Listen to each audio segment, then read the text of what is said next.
just a bloke in a bar. What is up, ladies and gentlemen? Welcome to another episode of A Bloke in a Bar. And his debut, it wasn't really his debut, but it was his debut in the new format. I mean, a resounding 10 out of 10. They're talking Rookie of the Year, Sandor. They're already talking Rookie of the Year. I'll take it. No, it was a pleasure. I enjoyed it. It was good fun. It was good to chat footy again with the boys. Yep. And set me up this week watching all the footy. I loved it. Like I told you, it's good to just watch and have a perspective and analyse things, and look forward to catching up with you boys each week. And get you like back in the scene to a degree. Like you get back in like the footy community. You also had a few punters. Yeah, loving you up in Newey. How good, mate! You get the odd chat, but random coming up. Oh, some bloke in a bar. The review. How good. People watch it. They were tossing up a fair bit that they watch it because for their super coach as well. It's a little bit late on that show coming out. So they're pumping that as well. I was kind of like, it's not my thing. No, it's not my thing either. And that actually we speak about it all the time. They're not my biggest fan because I used to make memes about them all the time. How's the air locker going? Yeah, good man. Another good week training in air locker. Oh, did you train this week? See, as you can see, just good, you know? No, it was good, bro. I've just been super busy. We got just trying to build and opening up new studios. So I thought you were deloading, like. Nah, never deloading. Always working. Just living in altitude, you know. The great Gurachi Kanguru. How you going, brother? Going good, mate. Missed my air locker session for the 29th year in a row this week. So oh, mate. It's a good bit of gear to be sitting next to. Hey, mate, beauty is in the eye of the beholder. Trust me, ask my missus. But, yeah, great weekend of footy. Absolutely great weekend of footy. Make sure to, brought to you by Bloke in a Bar. Make sure to grab a case of Bloke in a Bar down to your local. Got heaps of images on the weekend, people sitting back on their couch, watching the footy, loving the beer. It's an easy drinking lager. It's not fruity. It's not hoppy.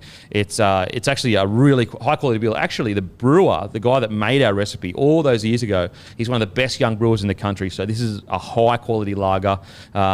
It's really easy drinking. It's not fruity or hoppy. It's not one of those beers where it feels like you're drinking a thick shake or something. Now, stores in the spotlight: Star Liquor, Boondock, Townsville; Liquor Warehouse, Mount Isa; Reef Gateway, Early Beach; Celebrations, Boccarina Beach; Caxton Hotel on tap. I've got a few tags at the Caco. How good. Legends, Hawker Drive, Canberra; Asquith, Bodlow; Celebrations, Cameron Park; Oldfield Cellars, Gosford; Exeter Cellars, Victoria; Norris Park, IGA Bundina.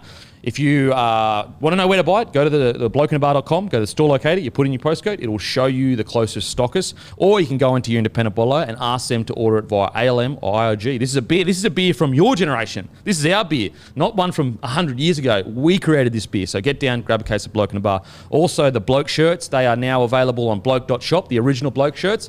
We've got new colours, black and grey, and obviously the classic OG brown. So get onto bloke.shop, grab a Bloke shirt. We've got hats as well. We've got socks, we've got everything, or join the Bloke Club. Now, into the big topics of the week. This happened early in the week, and when it first got reported, I didn't put a post about it. I didn't talk about it because I was like, that's a fucking cheat. There's no way that story is true, and it's just managers, I guess, putting pressure on the Storm, basically trying to get Munster the contract that, I think we all feel he deserves. But it seems like it's been confirmed that Munster has been asked to take a pay cut at the Melbourne Storm. Now, Sandor, obviously you're at the Storm. Yes. Now, what's interesting about this, it's the context this has happened in. You've got Harry Grant that's going for a massive upgrade. You just had Holworth that signed a 5-year deal. You've got Hughes who has said he's not taking the option. He's also going for an upgrade. Now, all those players, fantastic players. But I would argue Munster is the one player that shouldn't be taking a pay cut and should be getting a pay rise. I understand he had his off-field incidents, but when you talk about blokes that have been there and done it, he's the only guy. Hughes obviously won the one comp there in 2020. Yep. But Munster is the guy to take a pay cut. Thoughts? Nah, Munster's the man. Munster's their leader, especially with the experience that's leaving the Bromwich brothers, Fanuc and these sort of guys. Plus, he's come out this year and absolutely killed it. He's been massive. He looks unbelievable. I mean, a little bit of leverage with the Storm. Storm are great, and culturally and their recruitment's always on point, but they're at a bit of a crossroads now where they're going to need to make some harsh decisions. As you said, the key players need to be upgraded. You got Pap. The spine is unbelievable. Yeah. To keep them all, I get it, but to ask Munster to take a pay cut, I get they've got the leverage of the off-field stuff. He's now a dad. He's rehabbed. He's come out looking fitter than ever and playing great footy.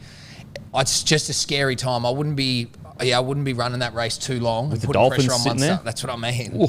And you would not want to lose him. No way you want to lose Cameron Munster. So, I don't know. It'd be interesting to see how much truth there is to him actually considering taking a pay cut or just putting the pressure on Melbourne to do the right thing, I think. Comes down, do you want to pay for success, I guess? Yeah. I can't see this Melbourne side dropping off anytime soon. So, but in saying that, fuck, out of the 4 guys in that spine, I don't think any of them deserve a pay cut, but Munster definitely doesn't. No. Well, the thing is I don't think any in the spine are taking a pay cut. That's where I find this a bit, I guess, tough, because I'm like, Munster to go down, like they're not, you know what I mean? It's, well, again, to my understanding now, maybe the pay cut they're talking about is his market value is up and they're asking him to take less, but that's not really a pay cut. A pay cut is what you're on and then the next year you go down.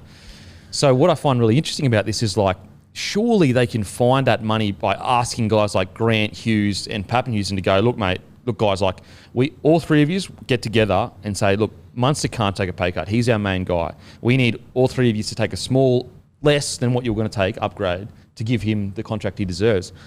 It's a very strange situation, and one where I thought, like, I just didn't see the Storm playing this hardball with their main guy after the loss of, over the years, they've lost Cronk, they've lost Smith, they've lost Slater, they lost Bromwich brothers, they're going to lose the Cheese. It's shocking, eh? It's really, really shocking. That salary cap stuff always does my head in. Like, I can't quite work it out. Munster's been... You know what? Like, Munster, he did his apprenticeship. I'm telling you, he was on a low wage for a long time, and it only finally triggered. Harry Grant had to do the same thing. Perfect timing.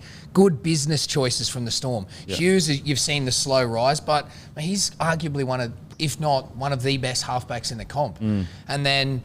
Paps, well, the writing was on the wall. You're going to lose your fullback. You had the crossroads with Hynes. So, I don't know. To keep that spine is awesome. But at the same time, with the people who've left, I just don't understand how they're not kind of making it work. So, I don't know the numbers, but... Do you think it's because, guys like Grant, Hughes, are demanding so much? Again, and it's every right they have to demand so much. But I just, out of all the blokes to take a pay cut, I just think that Cam Munster, you'd probably put him at the last. And you'd probably go down the order of like experience of, it's just at market they're pretty much $1 million players. Pretty much, so like that's pretty much. But you look at Munster, he's got the runs on the board. I think his worst season he's finished in a prelim final. Yeah. Like it's crazy, and I don't know if I'm Munster. Are you looking around going, do I want to take a pay cut if it looks like Craig Bellamy's coaching career could be coming to an end as well? Personally, like if I'm Munster right now, and I've done everything I've done and achieved everything I've achieved, I probably don't take a pay cut. Like, it's kind of like, why take a pay cut now when I've been taking pay cuts my whole career? I'm the only one that's actually, well, not the only one, but he's got the most runs on the board, played for his state, played for his country, obviously won multiple premierships. Is this the time to be taking pay cuts? Like, you're not taking a pay cut for a premiership because you've already won a few of them. And... maybe it's hardball from the Storm. I get it. I get it from Melbourne's perspective as a business. It's great timing for them to try that, and on Cameron as a leader, and with a little bit of stuff in the off season, like it's the one you would go for. But yeah, I'm the same. I don't believe Cameron should have to do that, and how they make it work, I don't know. But his value speaks for itself, and what he's doing right now, like on the weekend, bro, he was so good. He was everything for them, just everywhere. It's old Cameron Munster energy. So and I just with the off field stuff with Munster, like. In a perfect world, he wouldn't have done those incidents off field. But he also has delivered on the field for many years. So although the Storm have taken care of him, absolutely, and they could have moved him on, ages ago, at the end of the day, when it came to playing footy, he delivered for the Storm week in, week out. So although they have taken care of him, I don't think it's as big of a... you're there to win footy games. He's made some errors off the field, but have they been so egregious that, I know they've hurt the brand and all that kind of stuff, but think of all the things he's done to help the brand, like to win comps and that. Now, you're a betting man. Let's just say the Storm refuse to move. Let's say we're not moving Munster, we're not moving. Do you think Munster will end up at another club? If you had to bet right now. I think the Dolphins are a really good shout. You reckon? Yeah, if they don't move... Yeah. Shit. That's crazy. It's a crazy thought. Yeah, crazy to think Munster wouldn't be... I mean, I already, before this all happened, I already kind of saw Munster finishing his career up in Brisbane. A Queensland team? Yeah. A Queensland team. Brisbane most likely, but a Queensland team. I think the clincher, and you alluded to it before, you mentioned it before, the thing that's kept Munster there has been Bellamy, I think. And I think once Bellamy says, mate, I'm done, that's when Munster will probably make his move, because I don't know, you know Munster better than me. He seems like a guy that wants to finish in Queensland. That doesn't mean he will. It just seems like in a perfect scenario, if he could play his last games of footy in Queensland, from the outside looking in, it seems like that would be the case. Yeah, it does. Yeah, it does make sense. But it's crazy to think that he would have to take a pay cut. I know, but then so's the last couple of years. Like I never thought Dale would be leaving, and he'd be having to test himself. Then the Bromwich brothers, crazy times. Big Storm. Cooper Krog, it's non-stop. How they come out of this will be the biggest testament to them in the last 15 years. And depending on what Bellamy does, it gets crazy. But yeah, I definitely agree with you. It wouldn't be out of this realm to see Munster in some sort of Queensland team jersey in the future. Well, that's like family now. The reality of this competition is that there's 5 coaches you genuinely want to be coached by. If Bellamy isn't going to be there long term, one of those other guys is Wayne Bennett. And I think Munster knows that it's probably in his best interest to have a coach like that. He's probably got a relationship with Wayne. Yeah, for sure.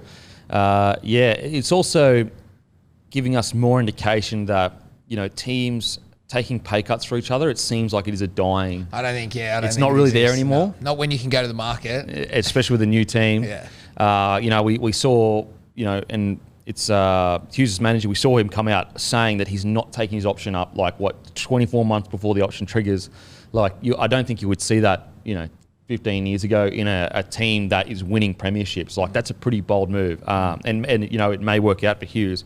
I know when I came through at the Broncos, there was an active discussion between our top players of we all have to take pay cuts to stay together and win comps. I know Manly, the same situation happened there, and there was quite a big falling out with the older players having this kind of, unwritten agreement, and then the younger players coming through and kind of feeling like, well, I've got to get mine, which is understandable. You've got to support your family.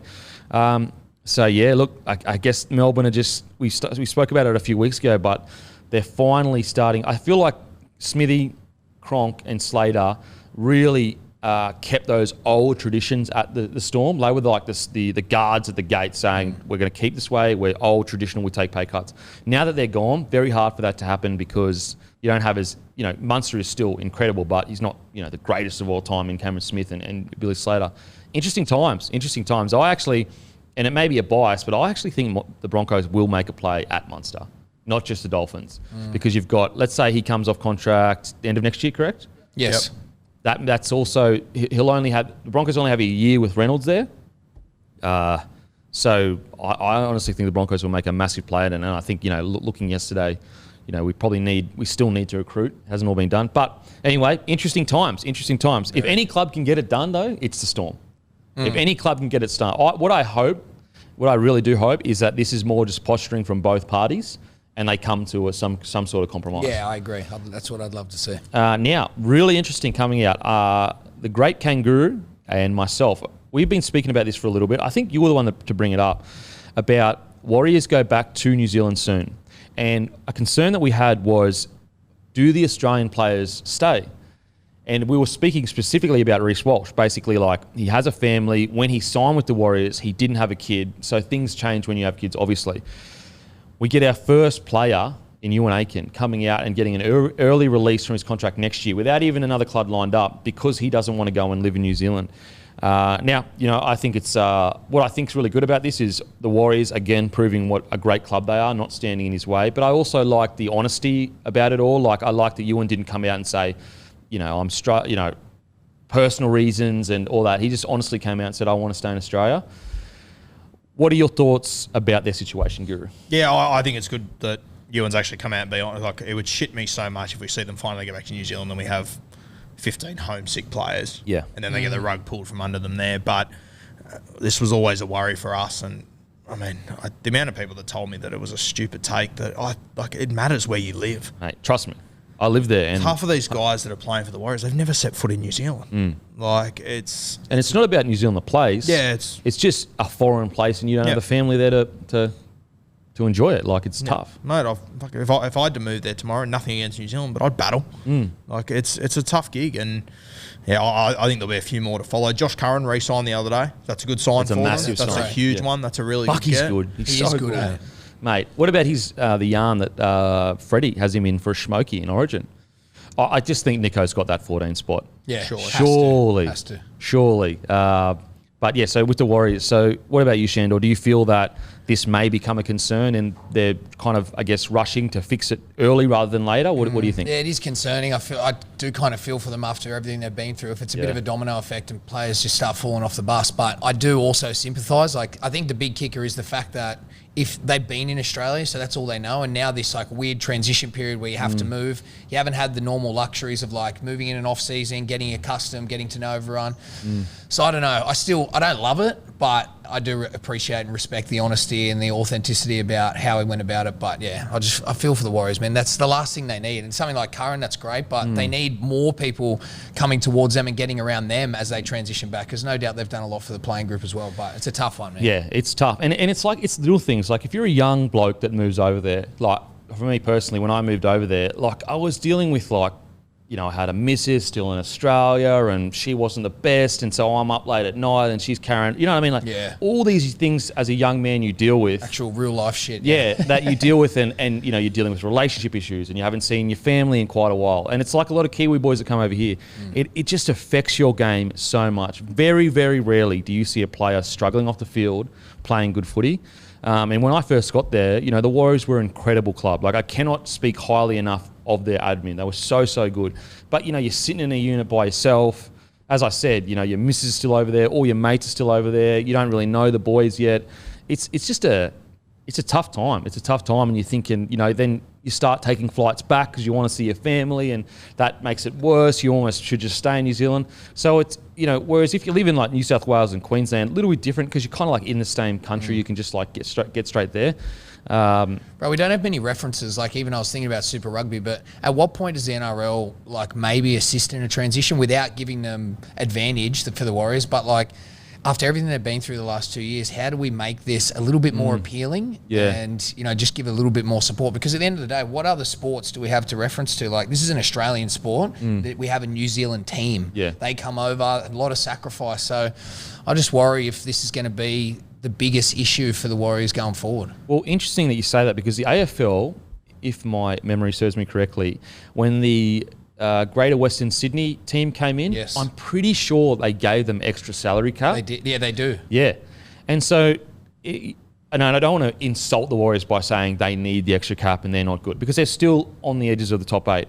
But I think you're right. Like, could we look at ways to... Now, I know a lot of fans will be like, nah, stuff that or whatever. But when you're looking at the growth of the game, when you're looking at an island that has so many... that delivers so many good players to the NRL, is there a way where we can just give them a little bit of a leg up to help promote the game in New Zealand, especially after the years that they've been through the last couple of years? I would not be opposed to them getting, you know, maybe extra salary cap. I wouldn't be opposed to them getting every single home game for the next year. Just to help, because put it this way, if the Greater Western Sydney side doesn't get that extra salary cap, they probably just come in and get towed up, you know, like every single week. Didn't they win the comp in like the first 3 years, or they got close or something like that? Yeah, they did. And like that helps so much, building fan bases, all that. So I wonder with the Warriors whether they consider exploring those options, or even like, you know, the Dolphins, for example, if you're a new club, you get 3 years of extra cap space or something along those lines, just to give them a real fair crack at, you know, evening the playing field.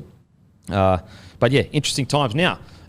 So hopefully the Warriors, again, I think we all agree, they should literally play every single game in New Zealand, and they should play most of them at, well, I don't know if it's Mount Smart anymore, but then travel New Zealand country and start preparing for that second team. Just on that with the Warriors too, the other thing you've got to consider is that, you know, every guy that has signed there over the last 3 years, they would have had a conversation with Peter O'Sullivan, Phil Gould, the captain, Roger Tuivasa-Sheck.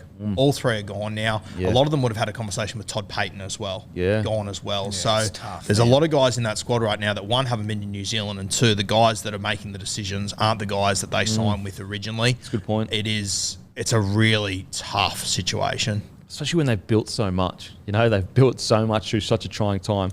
But yeah, the great Kanguru. You've got a deep dive for us, mate. Let's go. Let's go. Let's get deep in the stat. Let's get the numbers out, baby. Locked myself deep in Mum's basement yesterday, and pretty crazy. Obviously, this year we've seen that there's been less points scored. Games have been closer, which off the back of last year has been fantastic. So last year in the first 3 rounds, the teams that won, they averaged 28 points per game. Yeah, in the first 3 rounds last year. It was the same the year before that under the new rules. This year, teams that are winning, they're averaging 23 points. Wow. Yeah, so it's about a try less in the first 3 weeks. Teams that lost, the last 2 years, they've averaged 10 points. This year, they're averaging 14. Okay. So the gap has closed there quite a bit. Over the last 10 years, which is as far back as I went, the average differential is about 16 points per game in the first 3 rounds. This year, it's 9. How good's that? So That's over mad. the last 10 love that, years, So it's good. the average differential in the first 3 weeks has never been a 1 to 12 score. It's Wow. always been 13 plus. This year, it's down to 9. So good. To go a little bit deeper, this year, there's 1 undefeated team left, Penny Panthers. There's 1 team with no wins, the West Tigers. It's the first year that there's only been 1 undefeated team after 3 weeks in 8 years. Wow. No wins, the Tigers. Last year at the end of round 3, there was 3 teams without a win. Year before that, there was 4 teams. So what it means that right now, after round 3, there's 14 teams in this competition that either have 1 or 2 wins. Yeah. Last year, there was 11. The year before that, there was 10. There's never been more than 13 in the last decade. Wow. Wow. So we're basically experiencing the most exciting footy in a while, in the sense that, like, you're in games. It's the most competitive competition in a decade by a long way. Yeah, Wow. that's awesome. That's so And I mean, good. when you look at the Tigers, who are the only team without a win, on average, the team coming last with no wins at the end of round 3, over the last decade, their average for and against is minus 56.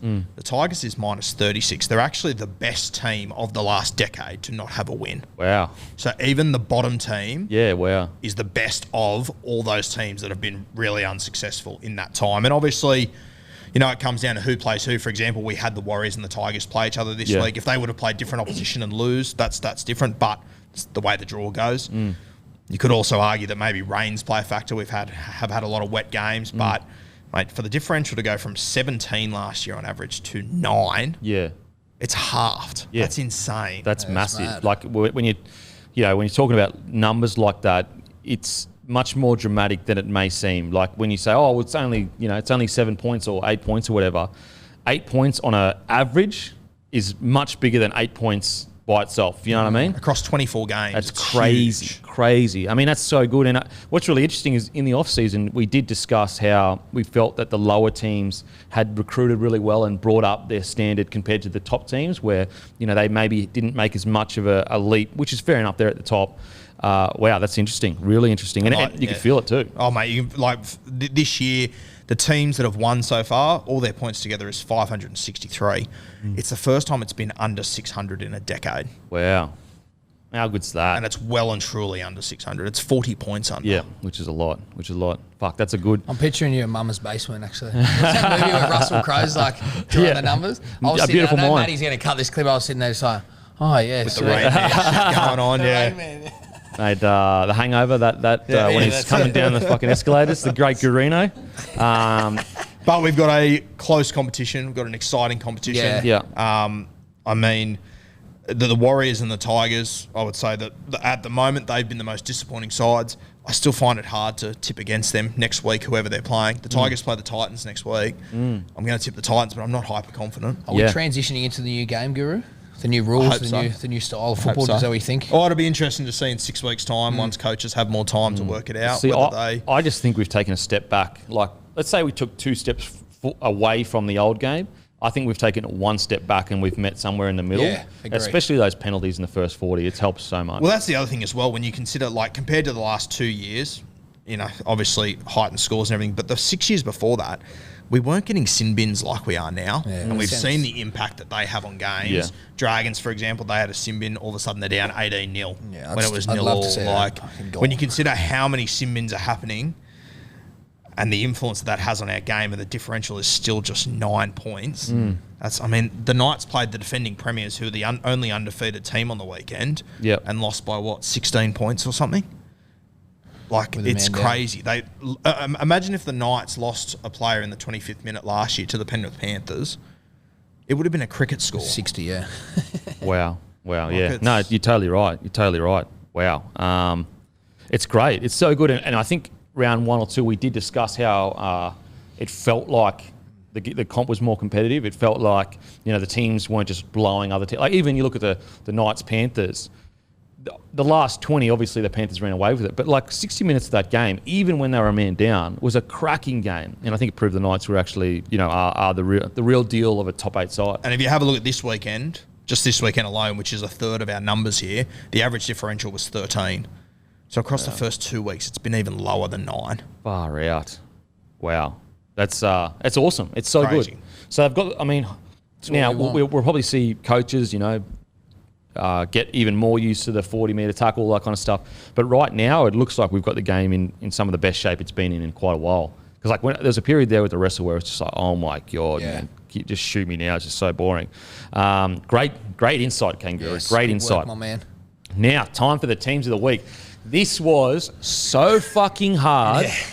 I reckon I spent an hour taking players in, taking players out. Like, Dearden was in at 7, and then I was like, oh, fuck, maybe you should put Hynes there. And then I was like, but then you've got Brown and Wighton. Should I put Brown and Wighton at 6 and 7? Anyway, I'll say mine first. We'll go to the Kanguru and then Bit your of creativity here in the back line. Mate, Like I had to move it around. I like that. So usually, and I apologise, I should have let you know. Yeah.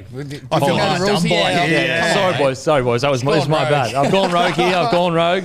Apologies. But usually it's that position. Like, they played that position, they got it. But you have to admit, these boys played so well in centre. I agree. They had to be put in the side. It's true. So I can give you, as I speak right now, I'll give you time to make changes if you want to make changes. So apologies. But Trbojevic at 1, Manu at 2. He had to be in the side. I know he played centre, but there's no way he couldn't be in the side. Killed it's a it. huge clash. He had the issue last year with his cheekbone, comes back, even got knocked in the cheekbone, comes out, sets up a try, scores a try. Tago, he's incredible. He's so fucking good. He's such a throbber in centre against a guy, Dane Laurie, who's in arguably career best form. There was one time when Laurie got around him early. He ends up fighting back and then probably won the battle in the end, which is really impressive. Got Timoko. Now, he was a gun. We all know that. Great ball running. I think 7 tackle breaks, a couple of tries. Holmes. Wow. Vintage Holmes. That guy, I'm on the Holmes centre bandwagon. Yeah, after that. well, we did say in the trials, we said that he looks like he's getting more and more used to that position, and he looked unbelievable. So Holmes on the wing. Now, this was super tough. It's number 6. I had to go with Brown, though. I thought Dylan Brown, huge clash, goes down to Melbourne, plays the way he did. He was incredible. Again, this next one was tough as well. Hynes, Paolo at 8, Starling at 9, which was really tough. Could have had Cook there. RCG at 10.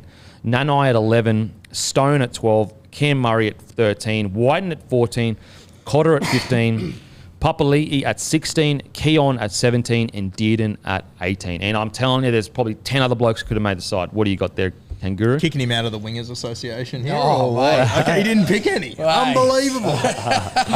Fullback, I've gone for Ryan Papenhuyzen on the wings. I went Taylor May. And I went Ikavalu from Cronulla. Had a lot of trouble picking a second winger there, but watching that Sharks game, I thought Ikavalu went well. Same centres as you. I went Tago and Tomoko. 6, I was tossing up Munster and Brown. I ended up just lining their stats up next to each other, and I ended up going Munster. Really? But I could go either way on that one. Even though Brown got the win. Yeah, even though Brown got the W. Yeah. Wow. As I said, I wouldn't There's push no back rules on here, you Guru, either way. anyway, No, mate. yeah, You can do it. I almost picked him on the wing. 7, I went for Nicho Hynes. And then in the front row, I went Josh King and I went Tino. 2 guys that played 13, but they play as middles. Damien Hang Cook on a at sec. 9. No, hang on. Hang on a fucking sec. I just got pizzled for moving centres to the wing, and you've moved a fucking lock to the front row. This is bullshit. No, I We see it. proceed. Papali'i in the second row with Coleman Tungi. Cam Murray, I thought he was the player of the week in jersey 13. My bench, I went Dylan Brown, Nanai, Haas, Kurt Mann, and then I had about 15 names on my extended. crazy, Manu, yeah. Holmes, Cotter, Cheese, Dearden, all were sensational. Yeah, Cheese was great too. Yeah, Guru's on an away trip. He's taken half the squad there in 18 to 22. his top 30 squad. Mate, it was so fucking tough this week. Like I could literally name a whole new side. Like it was crazy. What do you got there, Shandor?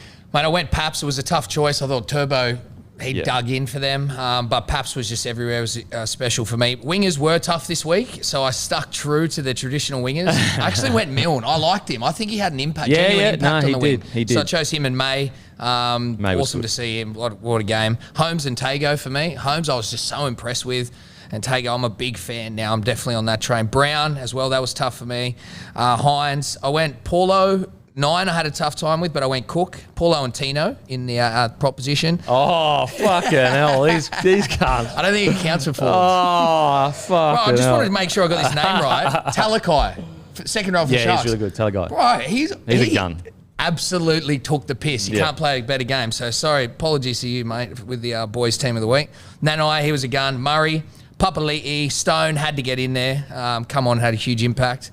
And then I've gone Dearden and Munster, the two little blokes to round off my bench. You're going a little bench. Fuck it. That's a small bench. It's a utility bench. I tell you what. Shout out to Wighton and Manu as well. Watching Tago and May kill it, I'm just sitting there going, me and Guru are geniuses. May's my boy, Tago's his boy, and we've been fucking talking him up for so long. Yeah, how good. And they came out and absolutely, I mean, talk about...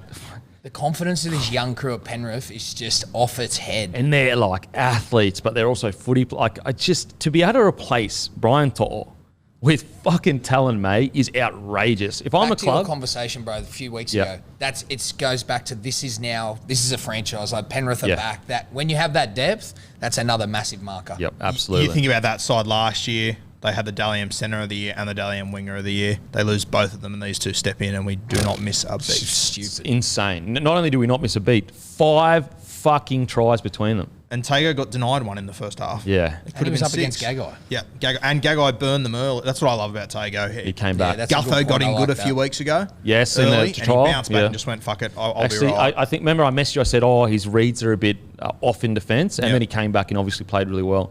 I mean, yeah, these guys, if I'm a recruitment officer and, bottom 8, got a bit of coin for outside backs, I am like directing a lot of attention. I think Talon May is off contract. He hasn't re-signed yet. Wow. I'm directing a lot. Now, he has an error or two, but you can sort that out. The things that you can't teach, he has. If I'm looking for a gun winger that's going to get me a bunch of meters, going to be a great finisher, I'm looking at Talon May. And also, I'm inquiring as to how long Tago's contract is. I think he just re-signed recently. Do you know Yes, that? yeah, he re-signed. Right, that's great timing. Yeah. Yeah. If when Toto comes back, is there a world where you play him on the right? See, I already had Talon May. I thought he should have started. Yeah. Can he play any either I think side? he probably could, surely. Like wings. Yeah. But the problem is Staines probably had his best game. Probably his best game of his career. I know he scored 4 tries, but a lot of those, they were good finishes. But, getting through that work as a winger, I thought he had probably his best game. He's never got through that much work before. Never. And clearly he's got a rocket up his ass because Talon is there. Yes. So I think you've got to probably keep Staines there, but I do believe that there's enough games to take away loyalty and be like, look, you've got 4 games or 3 games between you. Whoever plays better is going to... And you're going to get the best out of them, which is really good.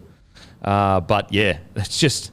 The depth these guys safety have. net is going to be forming a combination with Crichton. That's his biggest attribute over the next few weeks. If he can establish that, that'll keep it. Because I do like him. I think he's good. Yeah, 100%. But we've already seen in the past too that Crichton and Toto can work well together really well. Yeah, I know. So that's mate. I thought Crichton was great coming out of his own end the other day too. So when they're full strength, Toto, Tago, May, Crichton, it's crazy. Edwards, it's crazy. It might be the best coming out of your own end back 5. Ever. Crichton, it's crazy. Crichton. I feel like even though he's a star, he's flying under the radar. I don't believe I know what you mean. You know what I mean? Yeah, He doesn't get talked about and pumped up as much as he should. Like you have to look back at the games where they went through the finals. I, without a doubt, hand on heart believe, without Crichton in their side, they don't win the grand final. Yep. They don't win against the Eels. He made multiple big plays from intercepts to try-saving tackles that we don't even talk about. It's bizarre. Like I get it. He's in a team of stars, so it's like very hard. It's like the Broncos effect early 2000s. Like you had like Sean Berrigan, and you wouldn't even talk about him, and he's playing for Australia, and he's one of the greatest utilities to ever play the game. They go out in straight sets without him last year. 100%. Remember Crichton got that early limelight though? He was sort of, when he came on the scene, he didn't have to compete with the other boys. But I think it's actually a great thing that he's now just a little bit low-key and just doing his thing and chipping away, working hard, doing a lot of labour. Yep. And just fix, like, as you know, Sandor, like, the first few years is basically about, like, you've got all those, like, best parts of your game that you bring. And it's like, for example, me, I was quick. So I was always good at quick and footwork. But it's about shoring up all the parts of your game that aren't great. And that's what Crichton is going through right now. Like, he's going through solid defense. He's really good at he's a really good defender. Yeah. He's going through getting through his work, just getting that real good foundation of a rugby league player that's going to last the next 10 years. I'm a huge fan of Crichton. And I think that we'll probably continue to be hyped about Tago and May, but just don't lose sight of a guy like Crichton that's doing big plays regularly. I thought Crichton too, and you remember that trial against Parramatta? He got given a bath that day in defence, and I think it was sensational for him. Yeah, I agree, because that's probably one of the big question marks. I'm wondering, well, what position is he actually going to fall in? Yeah. He wants to play fullback, but he can play wing. Is he a centre? Can he defend? So to see that shape up, he clearly is taking it on board and just keen to get better, which is mad. And the most important thing of all about Crichton is he's hot as fuck. That's the most important thing. Big, hot, tall guy. Fuck that guy. Hot, tall guy. Fuck that tall, hot guy. Jesus Christ. He's like 6'7", fucking perfect smile, beautiful fade, skin. He's got everything. I'll chop his ankles. I'll get real low. Matty, I'll get real low and dirty with the cunt. Real low and dirty. He thinks he's from the West. He hasn't been out to Mudgerborough on the Gold Coast, Matty. It's fucking rough. So, Crichton, you want to have a crack at the king? No, don't you tell me up. Don't you tell me up. No, he's a fucking gun. I think my team was the best team of the week, but respect to your opinion, boys. Respect to your opinion. Is it the rebirth of the centre, like fully? Oh, we were saying, you know what I mean? Mate, how the good battles is it? are back. They're back. Holy fuck. Genuine centres. I think it's partly the game, but actual centre battles. Legit, not like, chucking a second rower out there that can tackle his dick off. Like, legit centres pointing out to the other centre and battling each other. You know what we're saying? Sorry, Gary, you go. No, it feels like, back in the early 2000s where you'd have Hodjo and Tonga. I was going to say the same every thing. week there would be something. Watching Tago and Gagai go at each other, like, I just absolutely loved it. Holmes and Staggs, like, as much as Staggs didn't play his best game, it was still an unreal battle there. You really are seeing those one-on-ones come back into it. I'll tell you what's back. Halves, just bang, long ball to the centre. Like, that is happening regularly each week. And Luai, no one does it better than him. Just feeding the centre now, and you're just seeing, like, it's that good. Yeah, those battles that we just hadn't seen for so long because it was so structured. But, early ball to allow the players to... and we haven't even spoken about, like, a guy like Lomax who's down in the Dragons. What about his flick passes? They're outrageous, bro. How good is it? They're outrageous. On to the reviews. Sharks v. the Dragons. It's a derby. It's Thursday night. It's piss and rain. Nicho Hynes' hair is so wet. It's so wet. I can't believe it was already wet before it rained. He became Aquaman. He is the Aquaman. He's the real Aquaman. I love that. He came out, he slicked his hair with gallons of gel that make your hair wet. But it didn't affect his ball grip, though, which is interesting. You know what? He should bring out a Dax wax, but for, obviously, the new generation. Because I'd buy it. I didn't even have long hair, I'd buy it. But Nicho Hynes comes Dax out, wax. And he is now sitting equal third on the Dally M leaderboard. And he was absolutely incredible. He's someone that, again, we have to remember, this guy wasn't even bought as a 7. He wasn't even bought as a 7. He was forced there because the other boys didn't seem to fit there. And he's come out in a derby after winning the week before, match-winning kick, comes out again and puts on that kind of performance. He's a gun. He is an absolute gun, especially for a guy that couldn't even get a run for the first few years of his career. Like, he sat on the bench for a whole grand final. Like, his story's insane. Crazy. Yeah. Insane. Got the best story ever. Look, Sharkies, I know I've been high on them for quite a while now. What do you reckon, Matt? Like 6-7 months now that I've been saying the Sharkies are... Yeah, pretty much since John Morris got sacked and then they showed a bit of grit last year, probably, middle of last year, I reckon. Yeah, and they got Fitzgibbon, and I was like... And then once they got Dale, and I was like, okay. Look, something brewing. Sharkies look even better than I thought they would. I think the best thing about Hynes is that, we always worry when guys come out of the Melbourne system, are they going to be as good as what they were? Not only is he as good as he was, but he's lifting everyone else around him. He is just, I can't believe how well coached they look and well structured they look. So it was pissing rain the other night, and all their plays that they're pulling off on both edges, they must be a nightmare to try and mark up against. Yeah, and absolutely. his kicking game, bro, like that was one of the best. Well, it was definitely the best kicking game performance of the round. Yep. But that was the difference for me. I thought it was unbelievable, and I know he's done some work on that, but legit. Yeah. Like What I love watching Hynes play is you can see that how seriously he's taken his role. Like very often, young players will come through, they get their big contract, and they're like, I'm a gun, I'm just going to keep being a gun or whatever. I feel like Nicho Hynes has truly been like, I've got this big contract, but with that comes massive responsibility, and he's gone out and done everything he can to be that guy. He's hired a mental fitness coach. How often have you ever heard a player that's going to a new club, not hiring it because he needs it, he's already played incredibly, hiring it because he knows the responsibility he now has and he wants to be the best version of himself.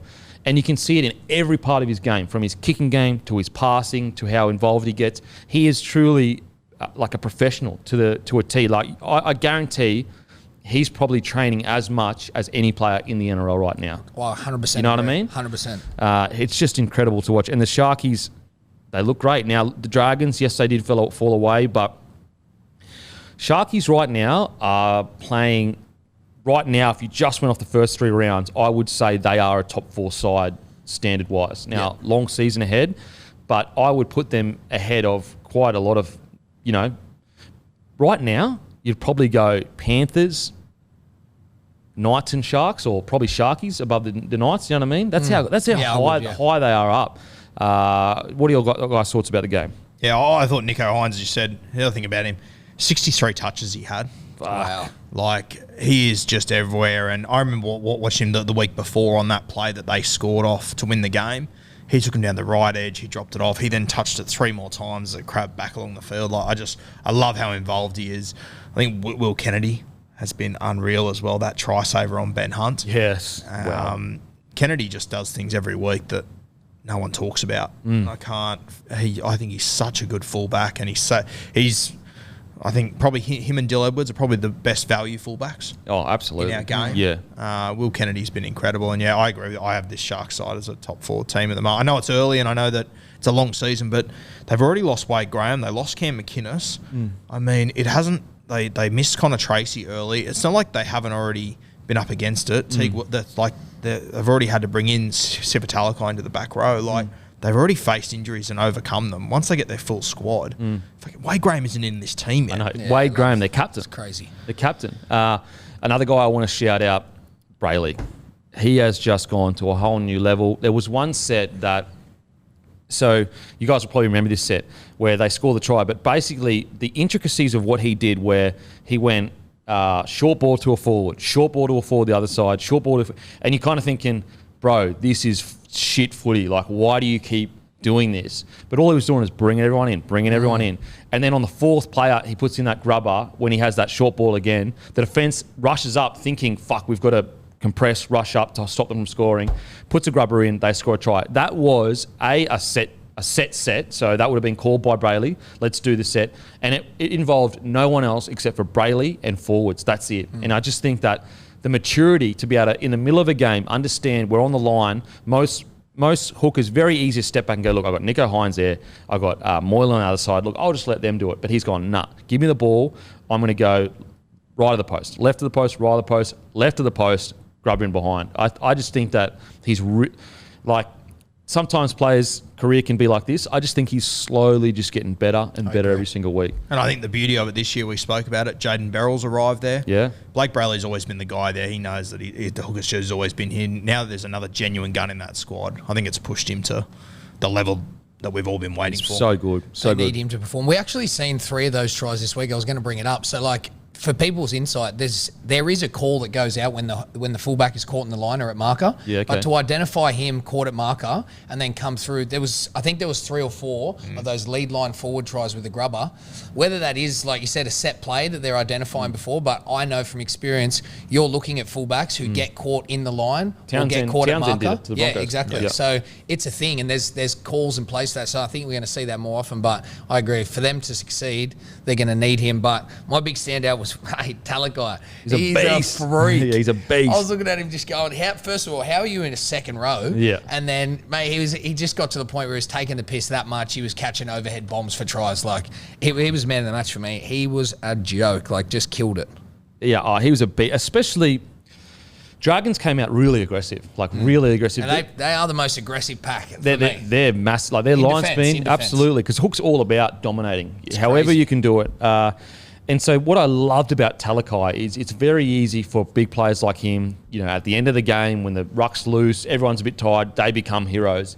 It was actually his first 30 where he really laid the platform for the Sharkies, because the Dragons probably, I reckon they out-enthused him the first few sets, just energy-wise. And the amount of times like Talakai would take a hit up and then just release a bunch of pressure. He was massive in the first 30, so I totally agree. It was probably one of his better games. He just matured. Crazy. We finally saw the Talakai, the best version of him. We've seen like glimpses. If he puts it together, he can be a top 10 forward. Yeah, easy. 100% He's a I like beast. that game. I mean, he's always had it in him. He's just consistency is just his worry, Sifa. And he's a guy that, we've spoken about before. He's had to go around the hard way. Got brushed by South. He was at Newtown. He played reserve grade for 3 years before the Sharks picked him up. I love guys like that. Absolutely. A few other little points that I've got here. Sharks really lost their way once Brayley went off. Shows you how important he is around the ruck. Trindle looked really rusty. I think that Trindle probably needs a couple games in reserve grade just to get the flow back in things. I was really high on Trindle. I thought that it's just really hard as a bench player when you're normally a 6 or a 7 to come on and play 14. It's much harder than people think, it's footy, just get out there, tackle, pass the ball around. It's way more complicated than that. And I think that they're probably going to be best served with Trindle in reserve grade leading a team around until, if Matt Moylan's form drops or injuries or whatever, and then bring him in. I just don't think you get the value out of him bringing him off at 14, especially when you've got such a stacked bench already.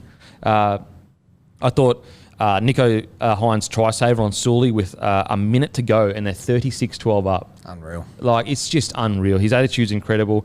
It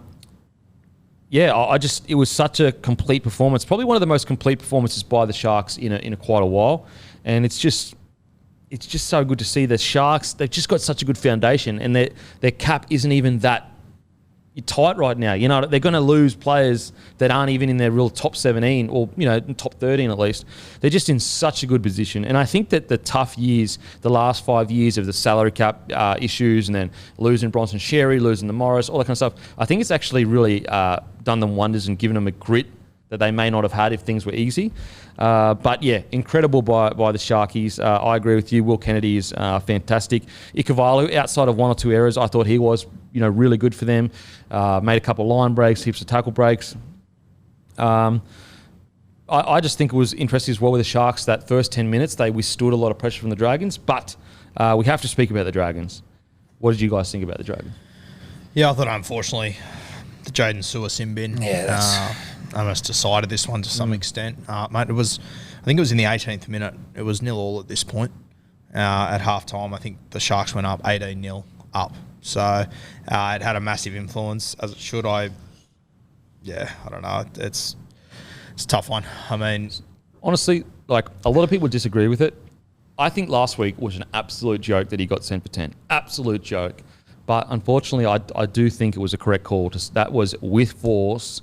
They kept saying, like, Dale Finucane ducked into it. It's like he's bumping. Like, he has that forward lean, but still no excuse. Like, if Dale Finucane's running at you, he's got a forward lean, you got to get lower. You absolutely. can't. And also, like, it's going like that to bump is very different to, do you know what I mean? To ducking like that. Like, going like that is almost expected. Now, I feel sorry for Sewer, but I did think it was 10 in the bin. Like, I really did. I agree, and if that's going to be the call from now on, we have to stick with it. But I feel like if that was Matt Moylan that made that shot, I'll be honest with you, I'm not sure if he goes. Yeah, that's a fair point. Yeah, I agree. That's a fair point.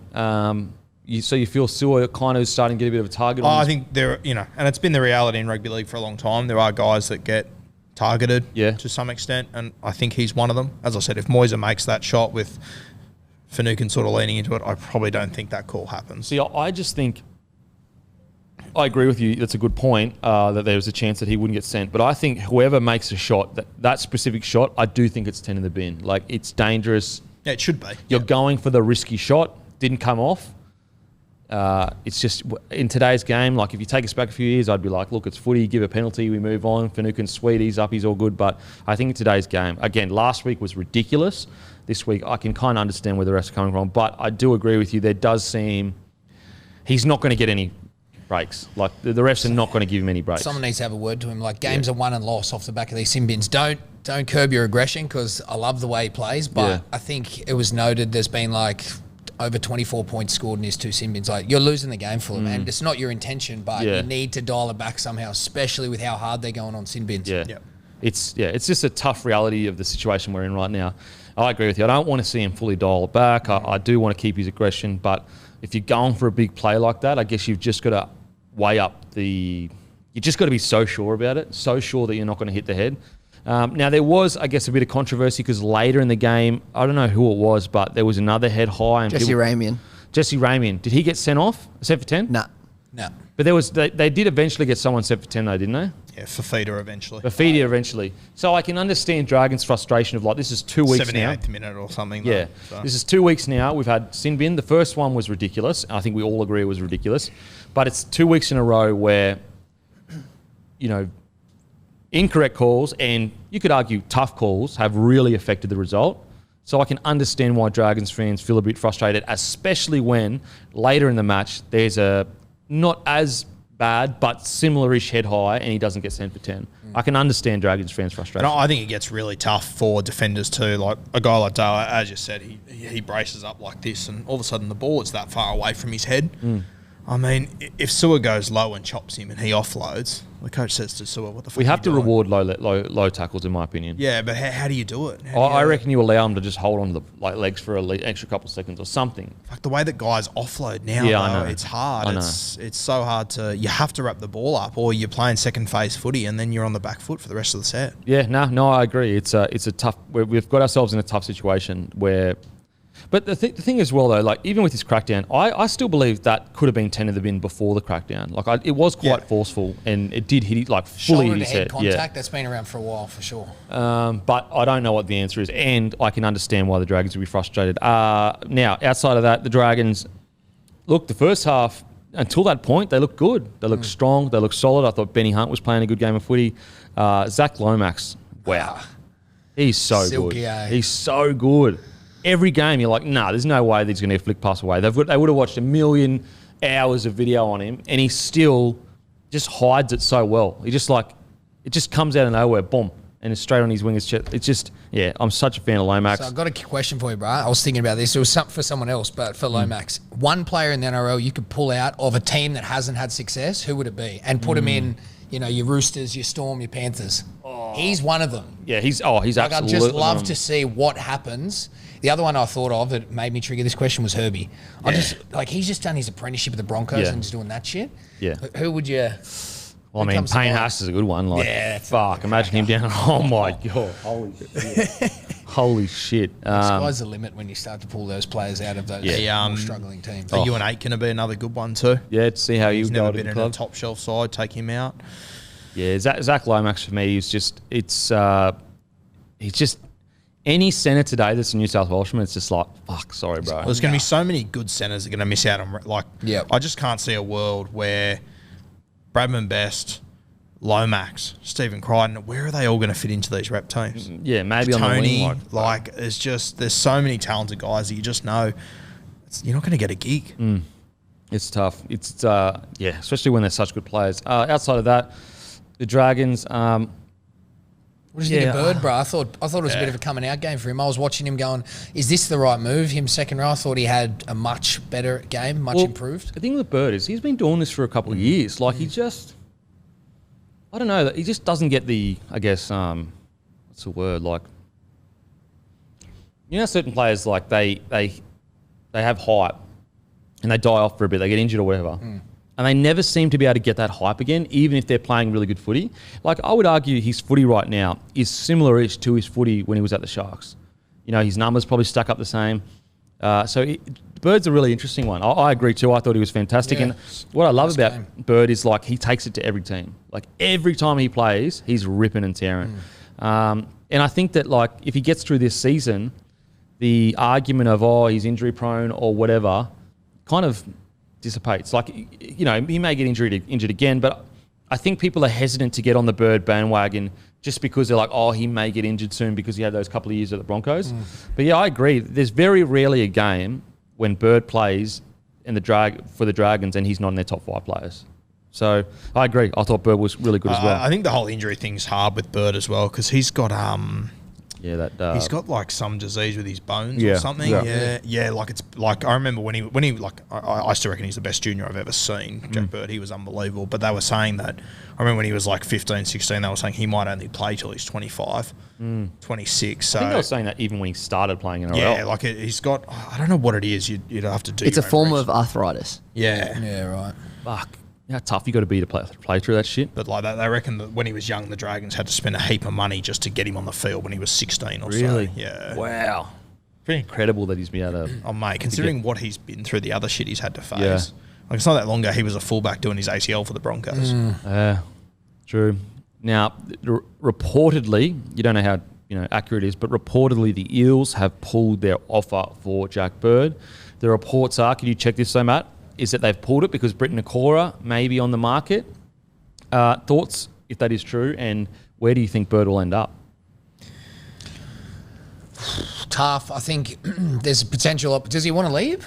I think he wants to stay, but from his perspective, He's doing himself he's doing himself a favour by playing the way he is. So his perspective was, and he came out. So the initial leaks and reports and sources was that basically they put an offer to him, and he was like just out, testing the market, and almost, I guess, they felt like, well, if you're going to stuff us around, we'll pull the contract. But from his perspective, he said, I just want to clear the air.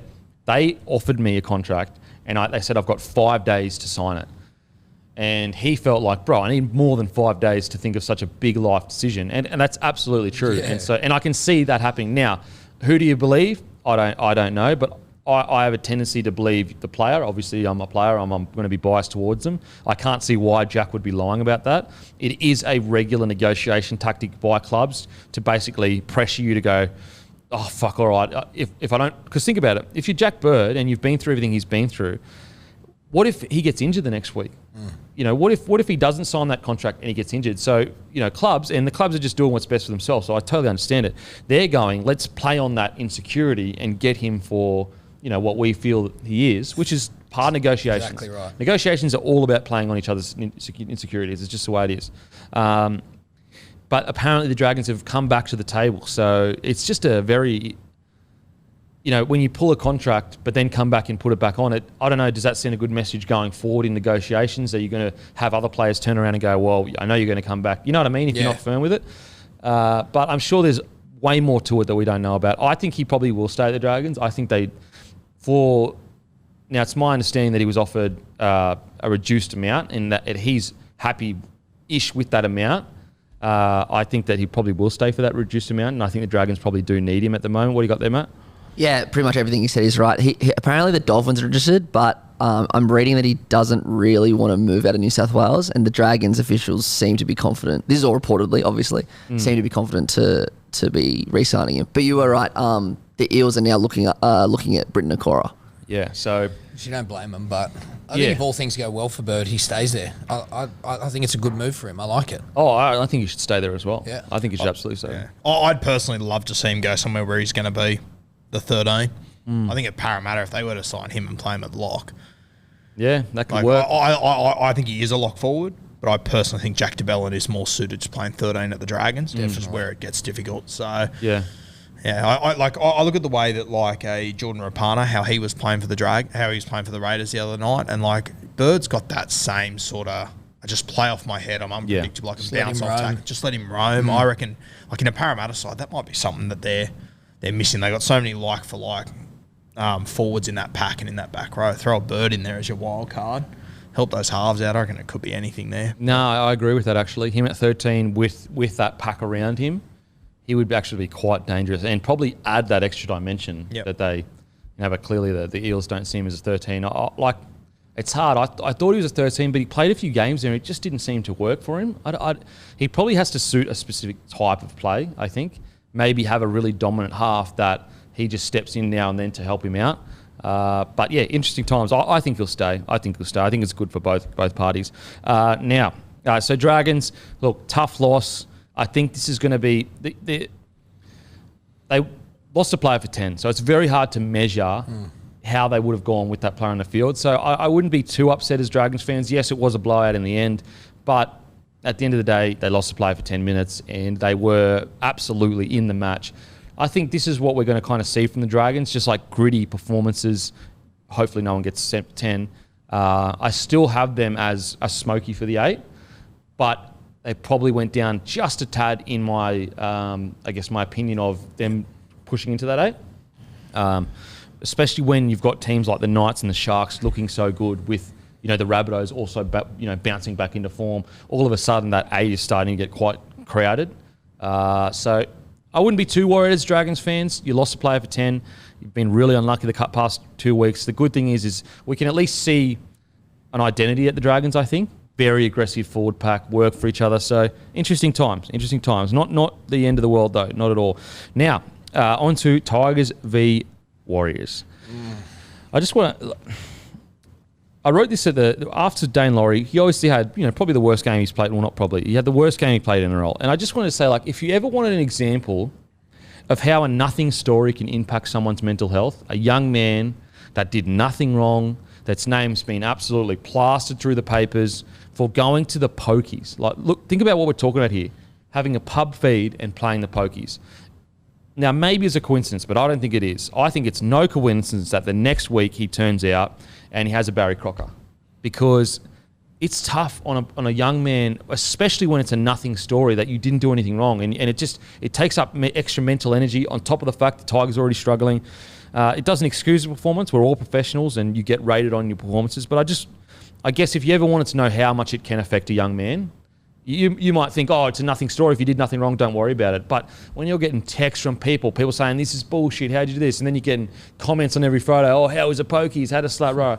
It's going to affect you. So some may see it as a harmless story, but I think that this is the negative impact of stories being written. Now, there's a ton of good journos out there, and I think most journos are actually pretty good.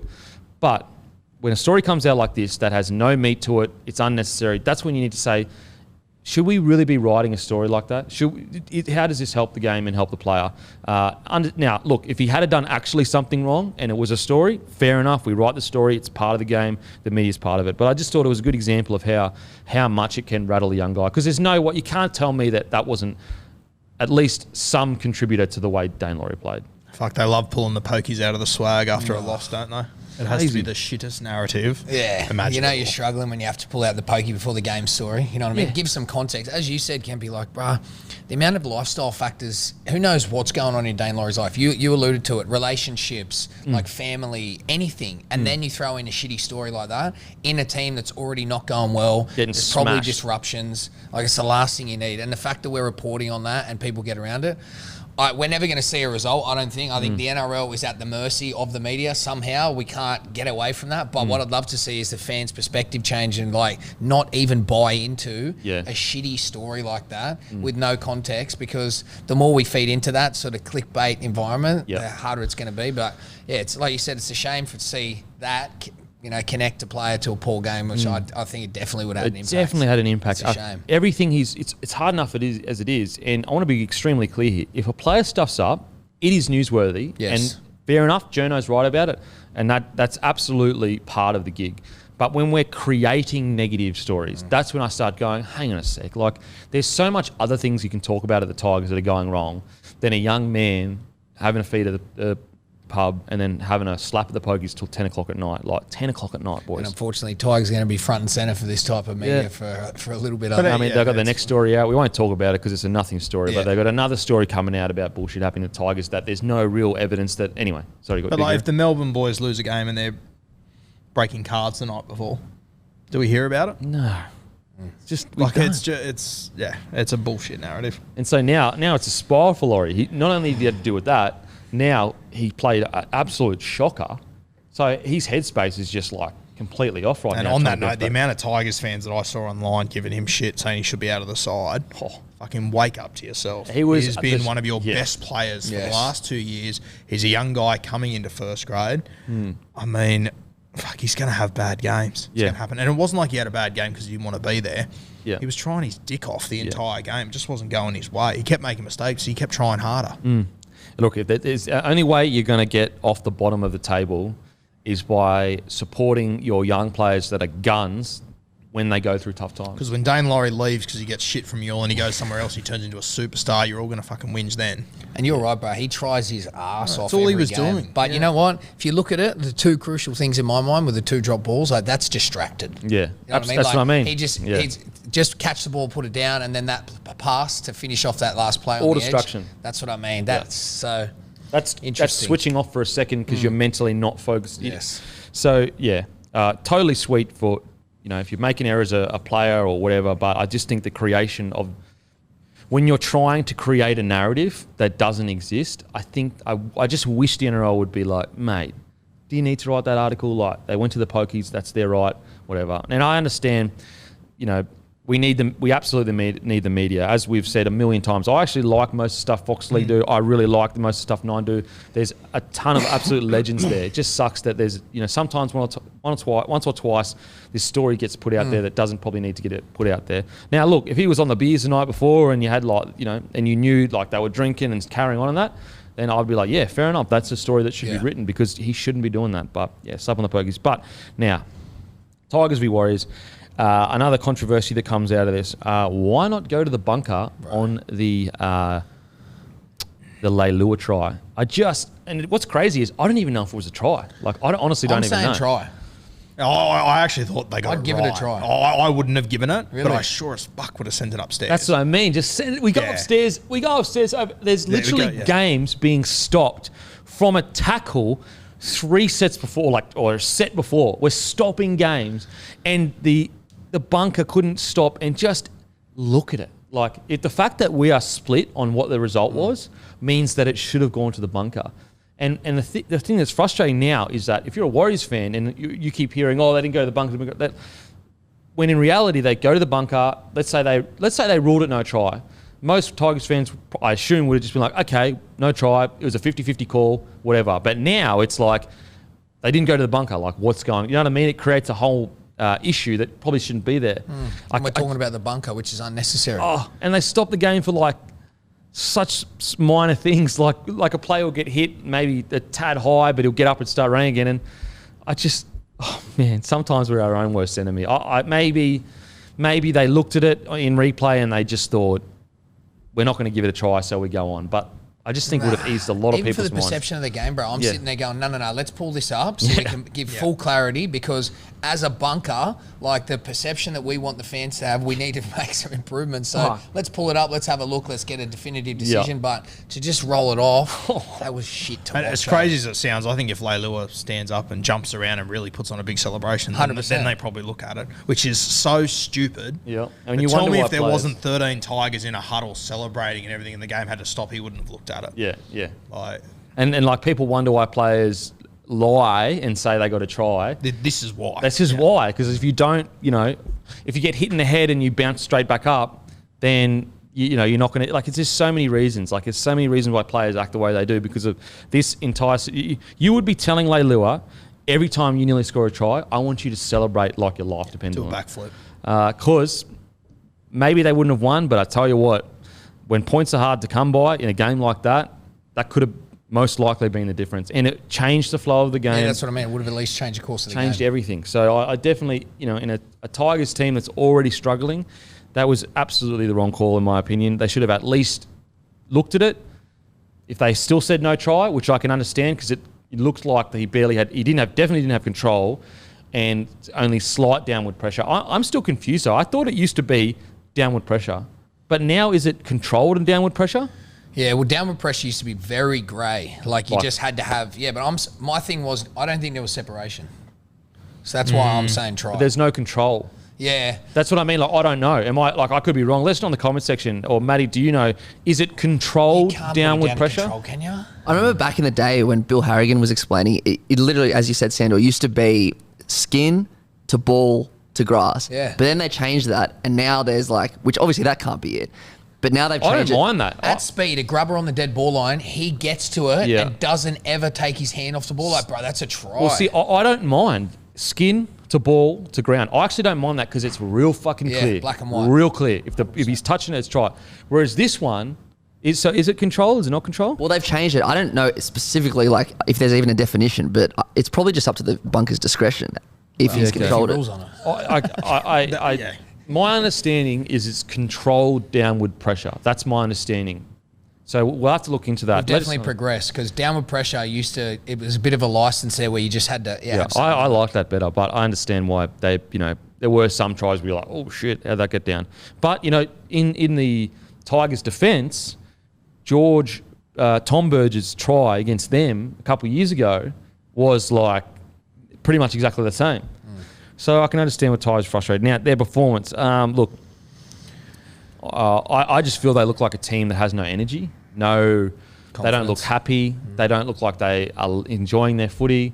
They look overtrained or undertrained. It's either one. They're either undertrained or overtrained. They're either not fit enough or they're training so hard that they don't have a lot of energy going into games. And, you can actually, you speak about it, Sandor, yes. How you can build and peak. Like, what are teams trying to do each week to get to a game? Yeah, well, I thought about this exact conversation, what you're saying. Yeah, definitely. You want to peaks and troughs for sure, and you want to work around games. The big indicator you want to work around is, are you going Sunday to Friday? Are you going Sunday to Sunday? You know what I mean? These are the opportunities where you have to push an extra session or pull back or strategically who you're playing, travel, things like that. So that comes into play. But we're at round 3. You've had the whole preseason to prepare. Let's say, I think we would all agree, that they are more leaning towards the overtrain. So they are super fit. My thing is, what I want to see is the reflection of a good team that is super fit, your top 3 teams, your Roosters, your Panthers, your Melbourne, they're taking that fitness into all of the effort areas. So you're seeing all the small things, all the non-negotiables. They're constantly there for each other. Yep. Players are doing everything they possibly can. That's what I'm not seeing at the Tigers. So I'm expecting this really fit team to be doing all the little things really well. Yep. Maybe they're not pulling off the big moves and the combinations. That's okay. But what we're seeing is all the effort areas are basically non-existent. So that has to go back to just a lack of connection, a lack of confidence, maybe a lack of buy-in. I don't want to say that that's what's happening, but You just don't know. I just believe that they're coming in probably more prepared given the history of Madge. So I don't know what the training is or what's going on, but I'd like to see that be reflected in the effort areas. Yeah. That's where I'd like to see it.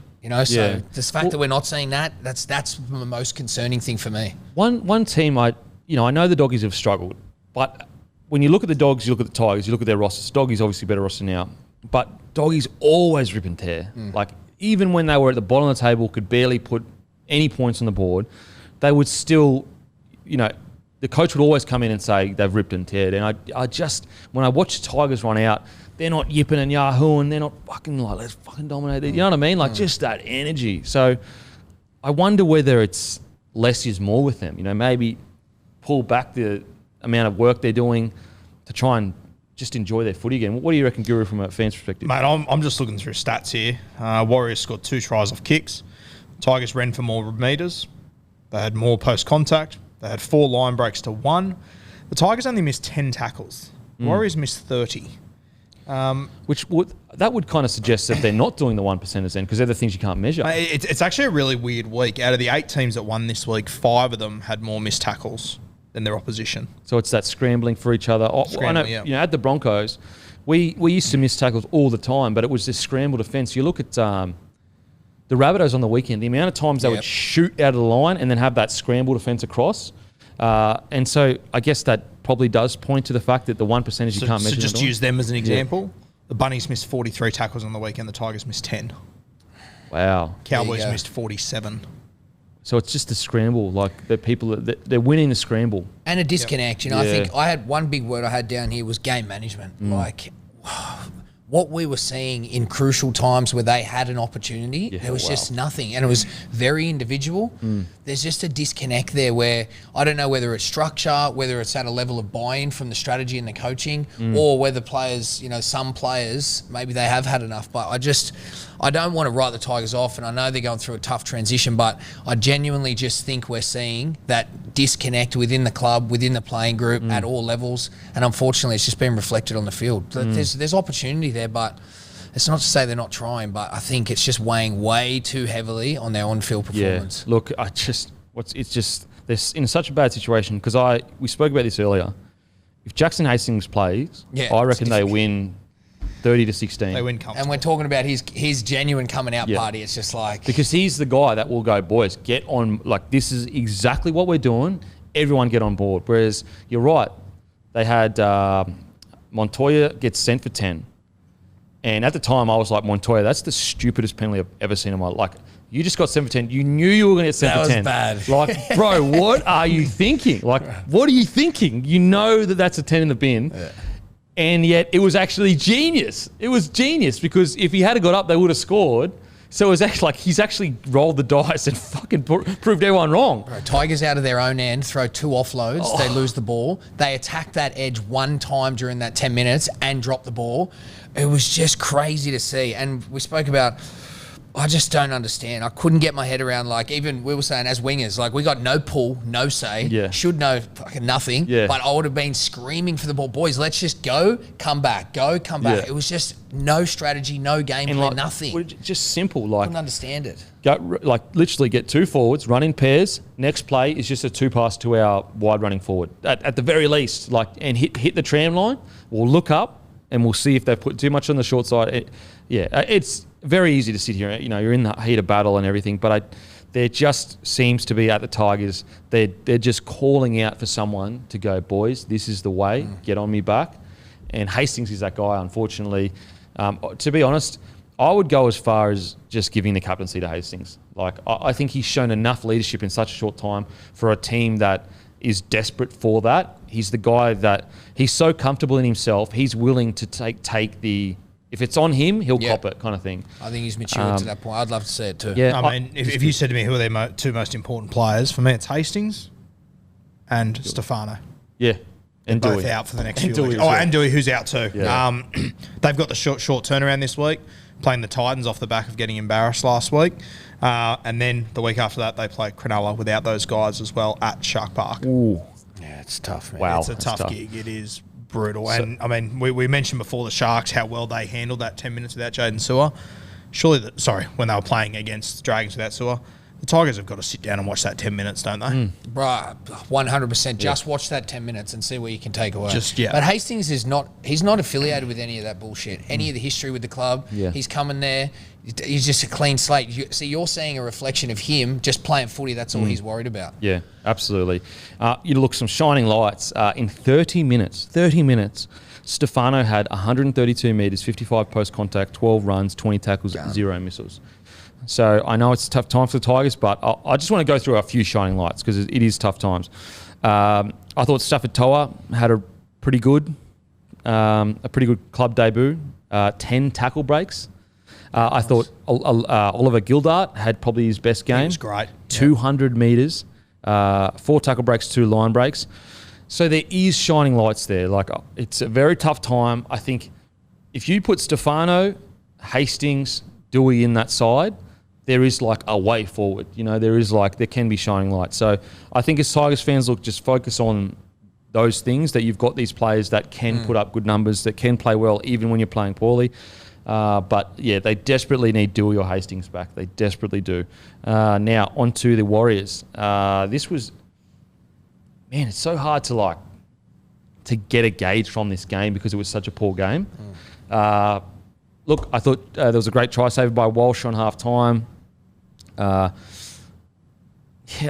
not much to say about this game because it was just so messy, and the Warriors just.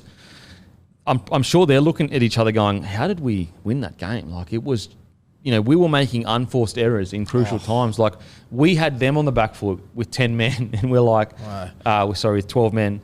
And we were like dropping the ball and throwing, just the offloads, like just genuine, just throwing hopes, just proper grenades, like going nowhere, and in the worst times. Yeah, I was just watching this game and just waiting for someone to lose it, and when Montoya went off, I went, okay, it's over. We're done here. And then, God, it was a hard 10 minutes to watch. Yeah, well, the last 10 minutes, it was like Warriors were like completed 6 from 12 or like 6 from 10 or something along those lines, and Tigers completed 4 from 9. So it was just a shit show. Like they were just making errors left, right, and centre. Warriors fans, a win's a win. Yeah, you know, take it. Just take it, day. get the fuck out of there, and just regroup for next week.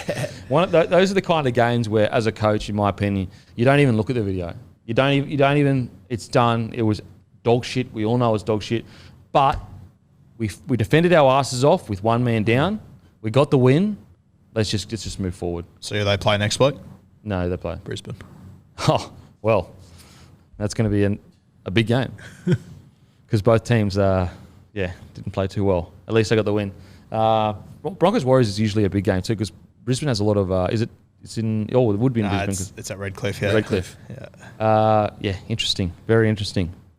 Not much to say. Look, to be honest, I actually thought the Warriors missed Ash Taylor. I thought he was really good the week before. Yeah, I thought he was really good. I like how Reece Walsh continues to just have a crack, even when they're struggling. He really still electric. He's still playing real good footy. He's still affecting games. He's still having an impact. Egan, who I thought had a really good start to the year, I thought he really let a couple crucial errors. I thought Matt Lodge a couple of crucial errors. Put it in a box that says shit games that we won, and never think about it again. Then just go back to the system. Assuming that the halves line up the same this week, it'll be the first time this season they've had the same halves pairing 2 weeks in a row. Yeah, absolutely. 3 games in, 3 different halves pairing. The fullbacks played 2 games now, and they lost SJ, who they worked with the entire pre-season. Yep, absolutely. So you got the win. I think credit has to be given to the Warriors for holding out the Tigers. You know what I mean? Just hanging in there. Sure. Yeah. And mate, even we talk about game management, you got to look at them as a reflection. The things they were doing. So the things that the Tigers weren't doing, the things they were doing in that time period, just throwing the ball around, like just stop. I was thinking, it's wild. Like, obviously the Storm, the last environment, so many things come to mind without giving everything they do away, but there's the amount of scenario-based training we did on specific moments. So like man down, they've got a man down constantly. I was sitting there going, there's no way some of these teams have done that ever. Yeah. No way. Yeah. Because it's a full, not only is there calls, there's chat, there's specific points in the field to get to. Yeah. Like all of these things, there's no way that level of detail, that scenario-based training is going on. Yeah. Considering how the modern game is played and how many times there is a player sin-binned, how is that not just stock standard in training? I don't... Like where you get to on the field, what are you trying to gain in field position with your kicking game? All of these things, that's basically the full focus. Yeah. Yeah, no, absolutely. And it also, if they do train it, why aren't the leaders in the team making sure it's implemented? So tough night for both teams. The positive is Tigers didn't get blown out and the Warriors got the win. That's the shining lights. And also there was some good individual performances, especially for the Tigers, which is really interesting. Josh Curran continues to be a shining light for so good the Warriors have got in. I'm a huge fan. There were some shining lights there. As I said, Reece Walsh continues to, even if the game isn't going in his favour, he continues to turn up and try to change the game, which is a big thing. So hopefully both teams can bounce back next week. Now, on to a massive clash. It almost feels like now every time they play, it like goes down in folklore, these kind of games. There's so much drama involved. You've got big superstars like Manu, Latrell, all that kind of stuff.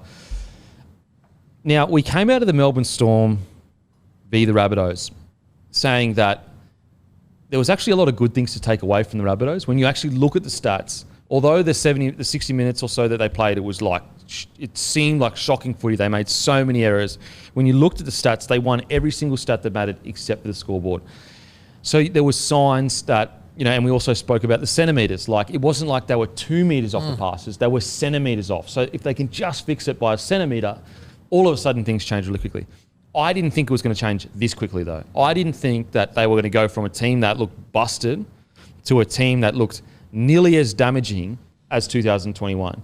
What did you think, Sandor, of this game? I had them tipped. I thought they were going to win, and I thought the back of our chat last week was very timely. It was surprising. You know, a guy like Manu, I'll tell you what it says on his tip sheet.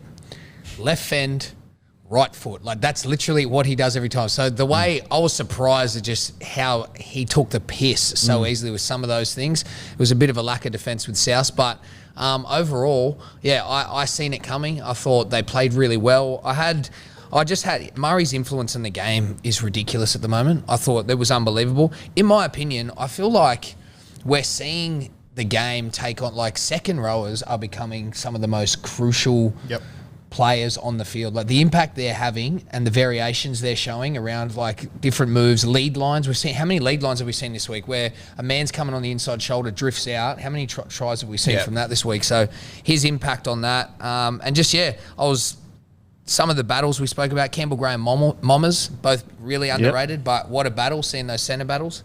And lastly, Lockie Ilias. I thought, literally, I mean, we're saying some good things on this show, but last week I think we said one thing, like, go back to basics, just let him go, let him mature. And I thought, he had a few things that was, a bit off, but just a big improvement, just looking at his confidence, the way he got into the game, did what he needed to do. So I thought that was awesome. And I was impressed, but I did think we were going to see that. He needed that, Ilias. Yeah. Yeah. Oh, absolutely. What's crazy is, as he's a teenager still, correct? Yep. He was the best half on the field, in my opinion. He was the best half on the field. In a derby, in a huge clash. Too. He has a massive crack. He takes it in line. And, a lot of people were really off him last week. But you have to look back at, like, Nathan Cleary, for example. There were many years where people were like, so overrated, this, that, next thing. It's actually incredible how far Lockie was able to come in such a short time. Does this mean he's going to do it week in, week out? We don't know. But very rarely do you see a rookie half stand up in a derby game like that and control the game. Just to clarify, he's 21. He's 21. 21. So you don't have to look much further than Dearden and Jake Clifford. Yeah. I would argue they came in with more ability than Ilias, but it just takes time. You just got to be patient with these guys. Yep. Now, I want to show you something that is crazy. It's crazy. Got this sent to me. Look at the difference, and I guess, the huge play from last year's game was obviously the Latrell situation. So I just want to watch this video. We probably won't be able to put the video on the YouTube. I don't want to get done for copyright or whatever, but maybe we'll just put some stills images. So we'll have to watch this a couple of times. Look, this is the exact same play, 1 year apart. So you've got, obviously, going to the line, you've got Keary there, you've got Manu. That's what I'm saying. So Manu steps back in. In the top one, they score. That is obviously on last night. Now look at the bottom one. It's the same play, but Latrell is aggressive. It's exactly the same play, but Latrell is aggressive. Boom, shuts it down. And it just shows you how, like, it's a game of inches, but also how Latrell has clearly, I guess, learnt from last night. He didn't want to hurt him again, but he could have gone aggressive again and he would have shut the play down. Exact same play. Latrell stands off in the last night. In the year before, he's aggressive as fuck and doesn't hesitate. He shuts the play down. Now, granted, he hit his head, which was fuck. But it just shows you that it's truly a game of inches. Like, it's truly a game of he hesitated for a second because he didn't want to hurt him again. I'd assume anyway. Maybe it wasn't. Exact same play. Everything happened the same. But because he wasn't aggressive, it gave Joey enough time to pass inside to Tedesco.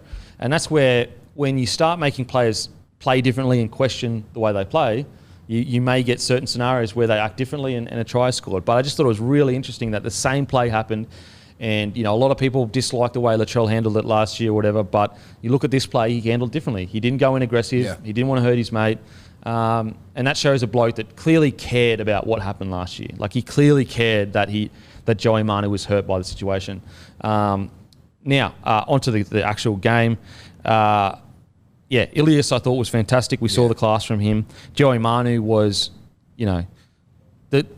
so the first run Troll gets, he runs back at him, steps him. They nick each other's faces. He hits his cheekbone. Joey Manu, you can see, he's like, oh shit. Because when you may get injured, you don't know. But for him to come out for the rest of the game and play the way he did, this guy, there's a reason why he is the number one centre in the game, and at the moment, you just can't challenge him. Even if he has a couple of quiet games, he does this so often, so regularly. In big games, Joey Manu will come in and do a big play. I'm just such a massive fan, and I thought I like that he got that, throwing the ball down back. That's all part of it. It's all part of the drama. Latrell even shared that. He loves that as well. And then Latrell gets that breakaway try and scores. I loved it. I thought it was a great game to watch. Now, let's speak about Roosters before we speak about Rabbitohs. Actually, we'll go about Rabbitohs and then we'll get into who else stood out for you. I thought Cookie had his best game of the year. Yeah, 100%. I thought that was potentially the game of Cam Murray's career so far. So good. I thought he was good. And I've said it before. He reminds me so much of Brad Clyde. It's not even funny. He can just do it all. He's got a huge engine. He can ball play. He can go through the line. Even just the awareness, that one that Ilias put him through and he turned his back. Like, just to have the awareness to be able to line up Teddy like that, take him out of the play and hit Walker. He's something else, Murray. Sorry, just before I forget, that video, and we probably won't play the video, we'll just play the stills. And for people listening with the Manu Latrell situation, basically what happens is last year he went aggressive at Manu and Manu couldn't offload. This year he held back. Manu got the offload, Tedesco scored. But that video was from the Tryline podcast. So thanks, the Tryline podcast. Cam Murray, he's incredible. To run that outline like a centre and hit Walker on the inside. That lead line variation, it's dominating. I love it. Yeah, it's it is, isn't it? Because from a fan's perspective, you've got to understand the way we're coached and trained is you have triggers. So if someone's running at your inside shoulder, that is not only a trigger for yourself to come in, but for your outside men. So to now see these variations either on the outside man or the ball player, it's dangerous. And they would have identified, you could clearly see Walker's a jammer. Like he's someone who comes up and in. So they would have run that play. Just like it would have hurt them just as much for that Manu try. Because, bro, I'm telling you that the amount of times they would have watched clips of him just going, boom, left hand. Yeah. They just fuck.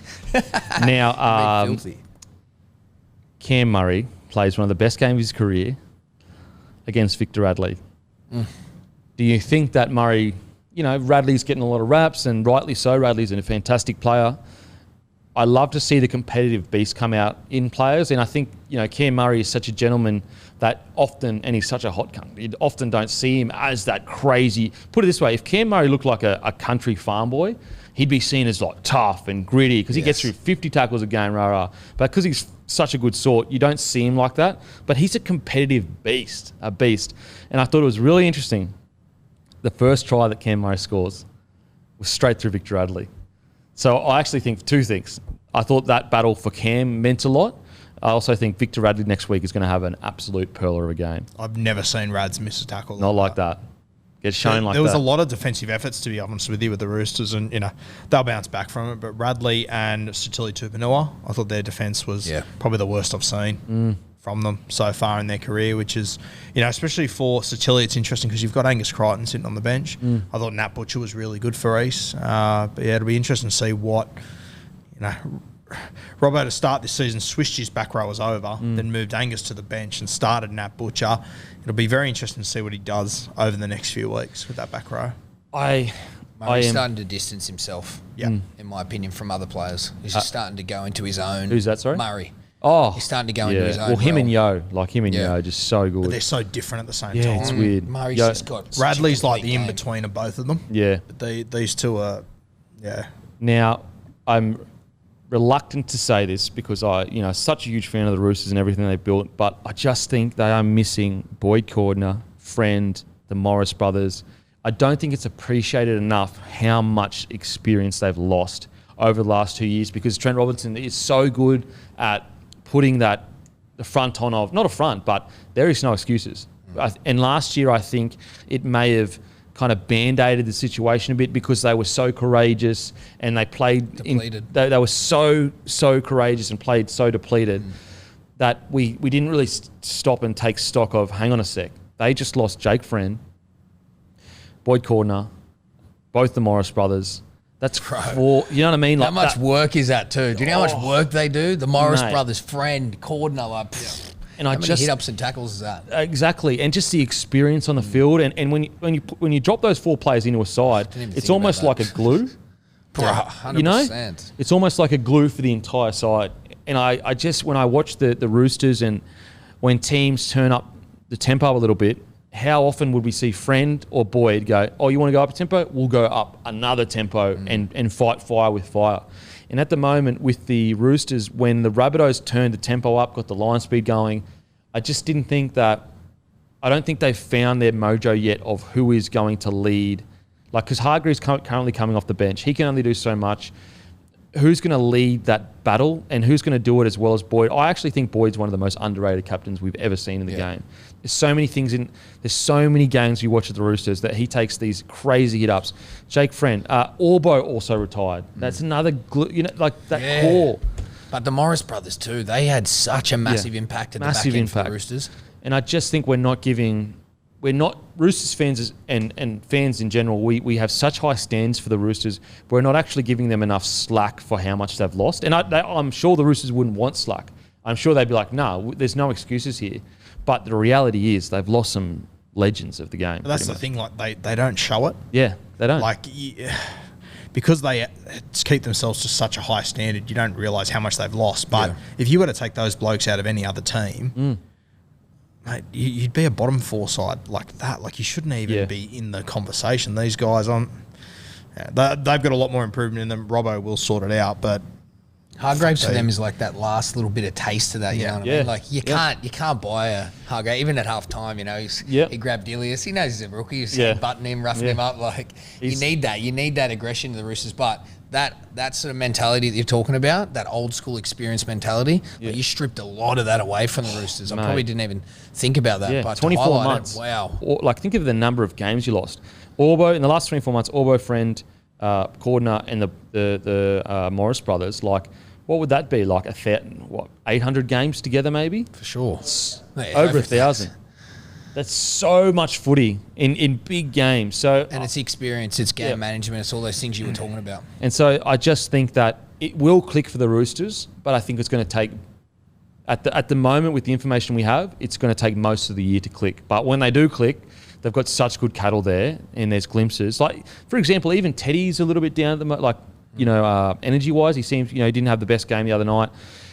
And so, as I said in round one, I just think Robbo's tinkering with something. He's trying to figure out it's like a mini rebuild without a rebuild, because he would never say it's a rebuild.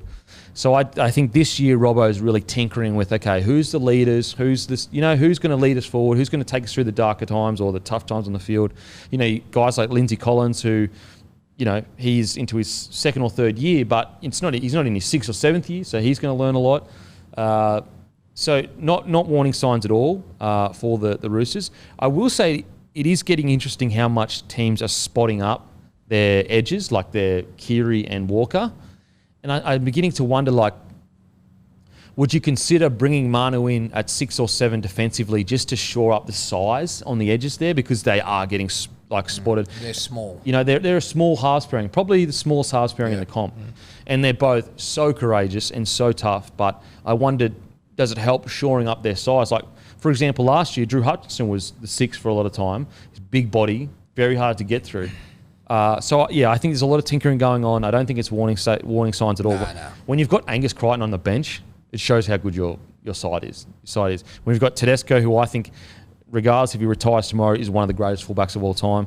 I just think they're tinkering. It's going to be a little bit, but they are absolutely missing the guys like Boyd Corner. Just to go one step deeper to the guys they're missing, I mean, it wasn't that long ago Cooper Cronk was the halfback. Yeah. Since then, Luke Keary's played 25 games at first grade. Yep. Kyle Flanagan played a whole season there. He left. Sam Walker came in with no experience whatsoever, playing off the top of his head, essentially. I mean, I still think there's a hole been left there by Cronk as well. It's going to take time. Insane. Yeah. I think, if anything, their culture and standards they're actually overachieving. You know what I mean? They're overachieving. Well, they definitely are. 100%. Look at last year. Yeah, last year was incredible. So I think, Trent, it's not as bad as 2016 for them, but I do think this is a year where I thought they were going to come out. I actually had them as one of the favourites to win the comp. Now I look at them, I go, they absolutely have the team to win the comp. It's whether Trent can tinker his way to what he wants to go forward quick enough or soon enough. But yeah, they're still an incredible side. Still an incredible side. I won't bet against them. Speaking of coaching, did you see? Did you know Jason Riles was there? Yeah, I think so. After Fitzgibbon, I didn't realise that. I think Riles That's went there. massive for me too, because I honestly thought he was going to be next Melbourne coach. Yeah, he's that good, is he? Well, yeah. He's got massive raps. And he went to England, obviously, but I was like, oh, fuck. It's a good little addition. Well, it's something that we've spoken about, right. Every single guy that is playing a position at the Roosters, they've got a former legend hanging around training, helping them. Like Riles, you've got mad. Brett Morris, Josh Morris, Boyd Cordner, Jake Friend, Cooper Cronk. I mean, It's such an incredible system that they're doing.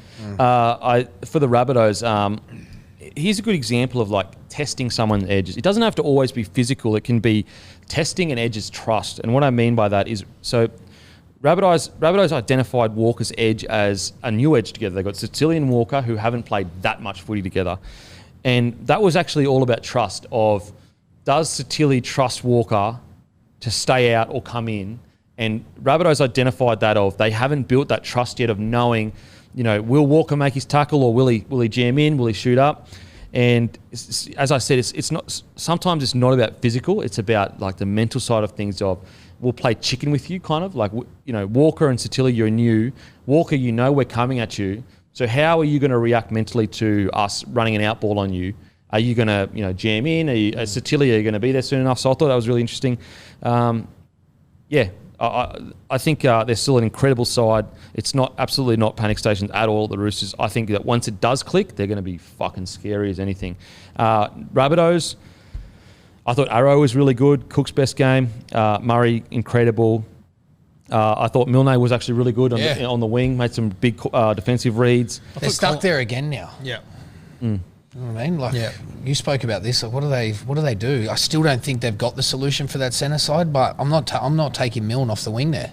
Yeah, I know. I'm leaving him. They're in a tough spot. He's because aggressive. It doesn't seem like they've prepared well enough for life without Gagai at the moment. They were so focused on the Reynolds situation.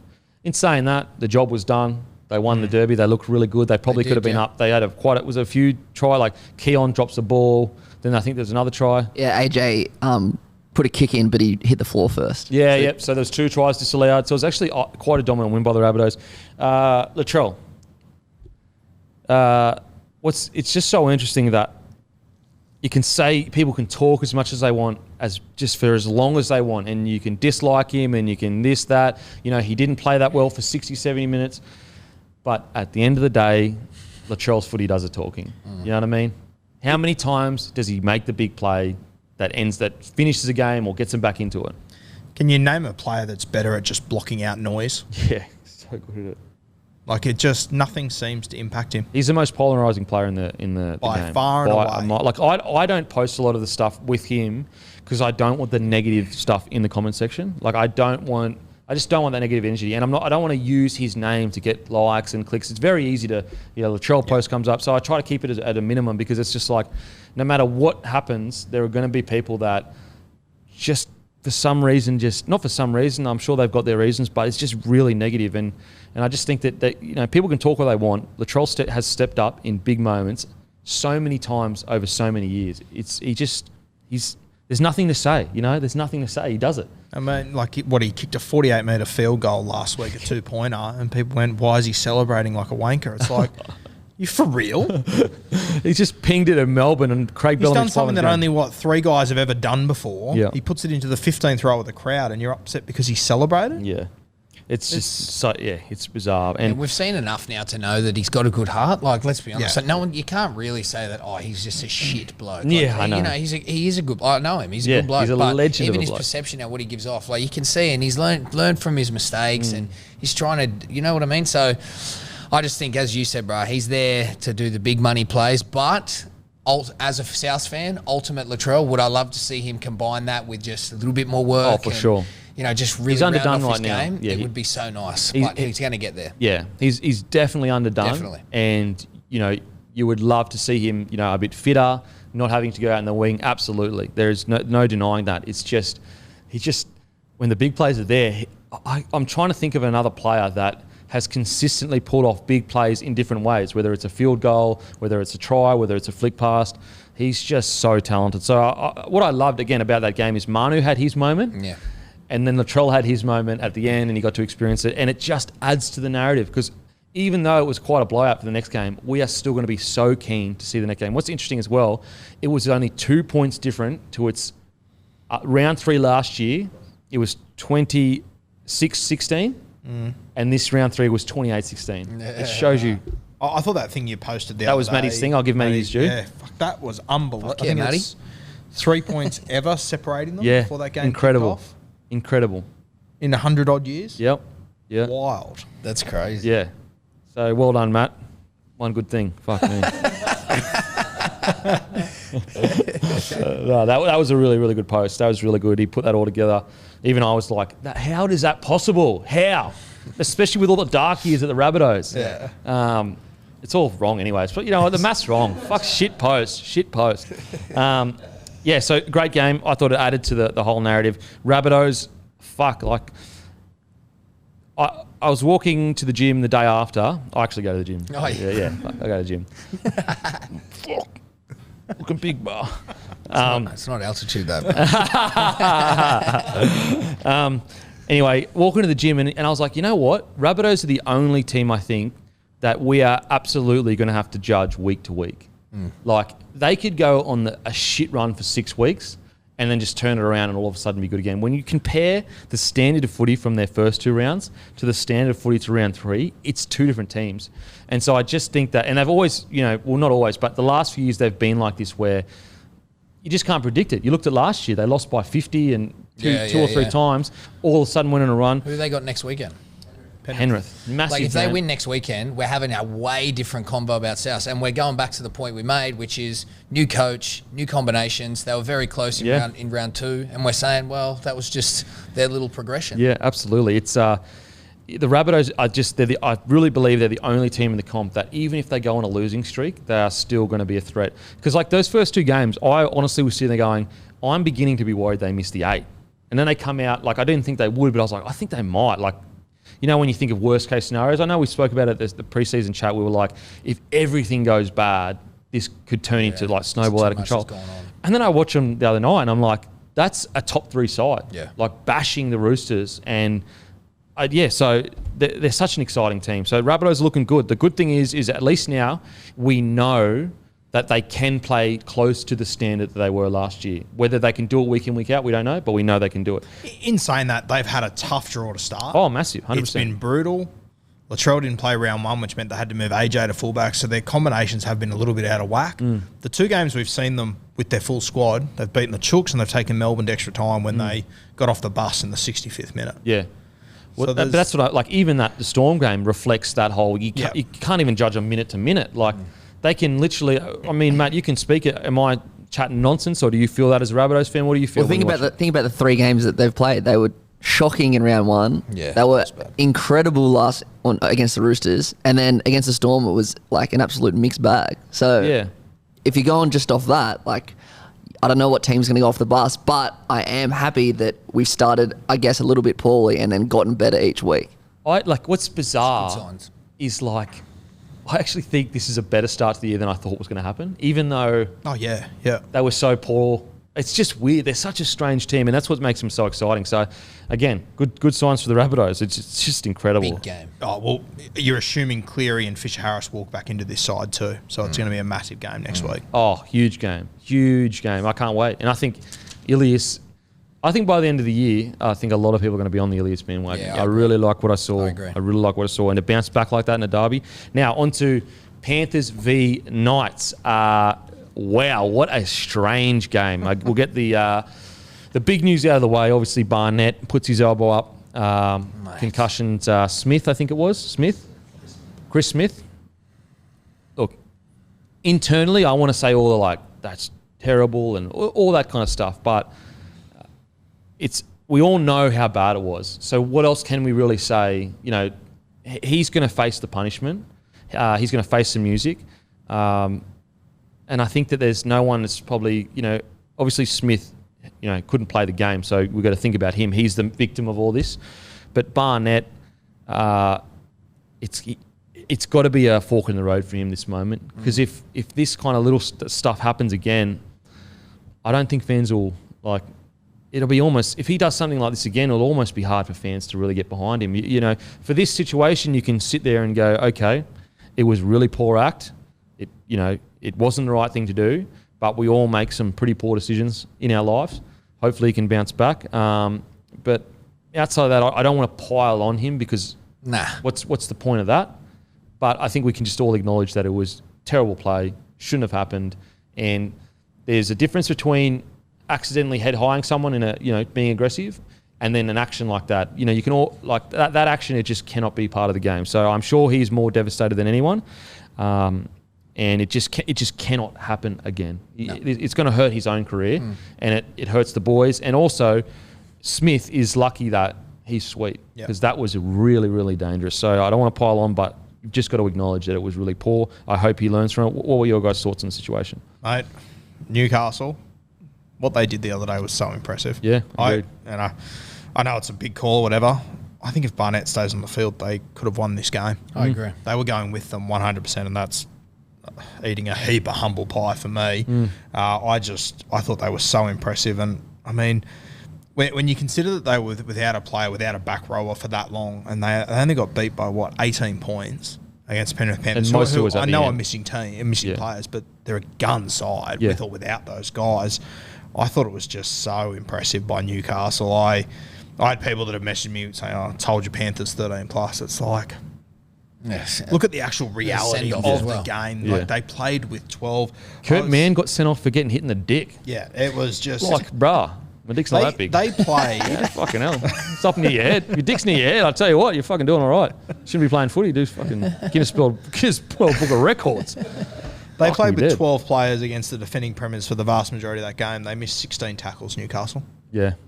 Mate, I'm getting on the fucking Newey bandwagon. Yeah, they showed a lot of character. To your point, it's unfortunate what happened. I think just as well, like with aggressive players, like he's a known aggressive player, but at some point, whether rule changes or not, at some point you just need to harbour in like, you can't keep doing this and be tagged for that. And now we're literally seeing like you're going to throw a game if you do something that stupid. Like Absolutely. that called the game then and there. And he'll probably be gone for anywhere from 6 to 10 weeks. And we mentioned before Sewer being a guy that could get targeted. That's the same thing. They're going to go after him Find now. that balance.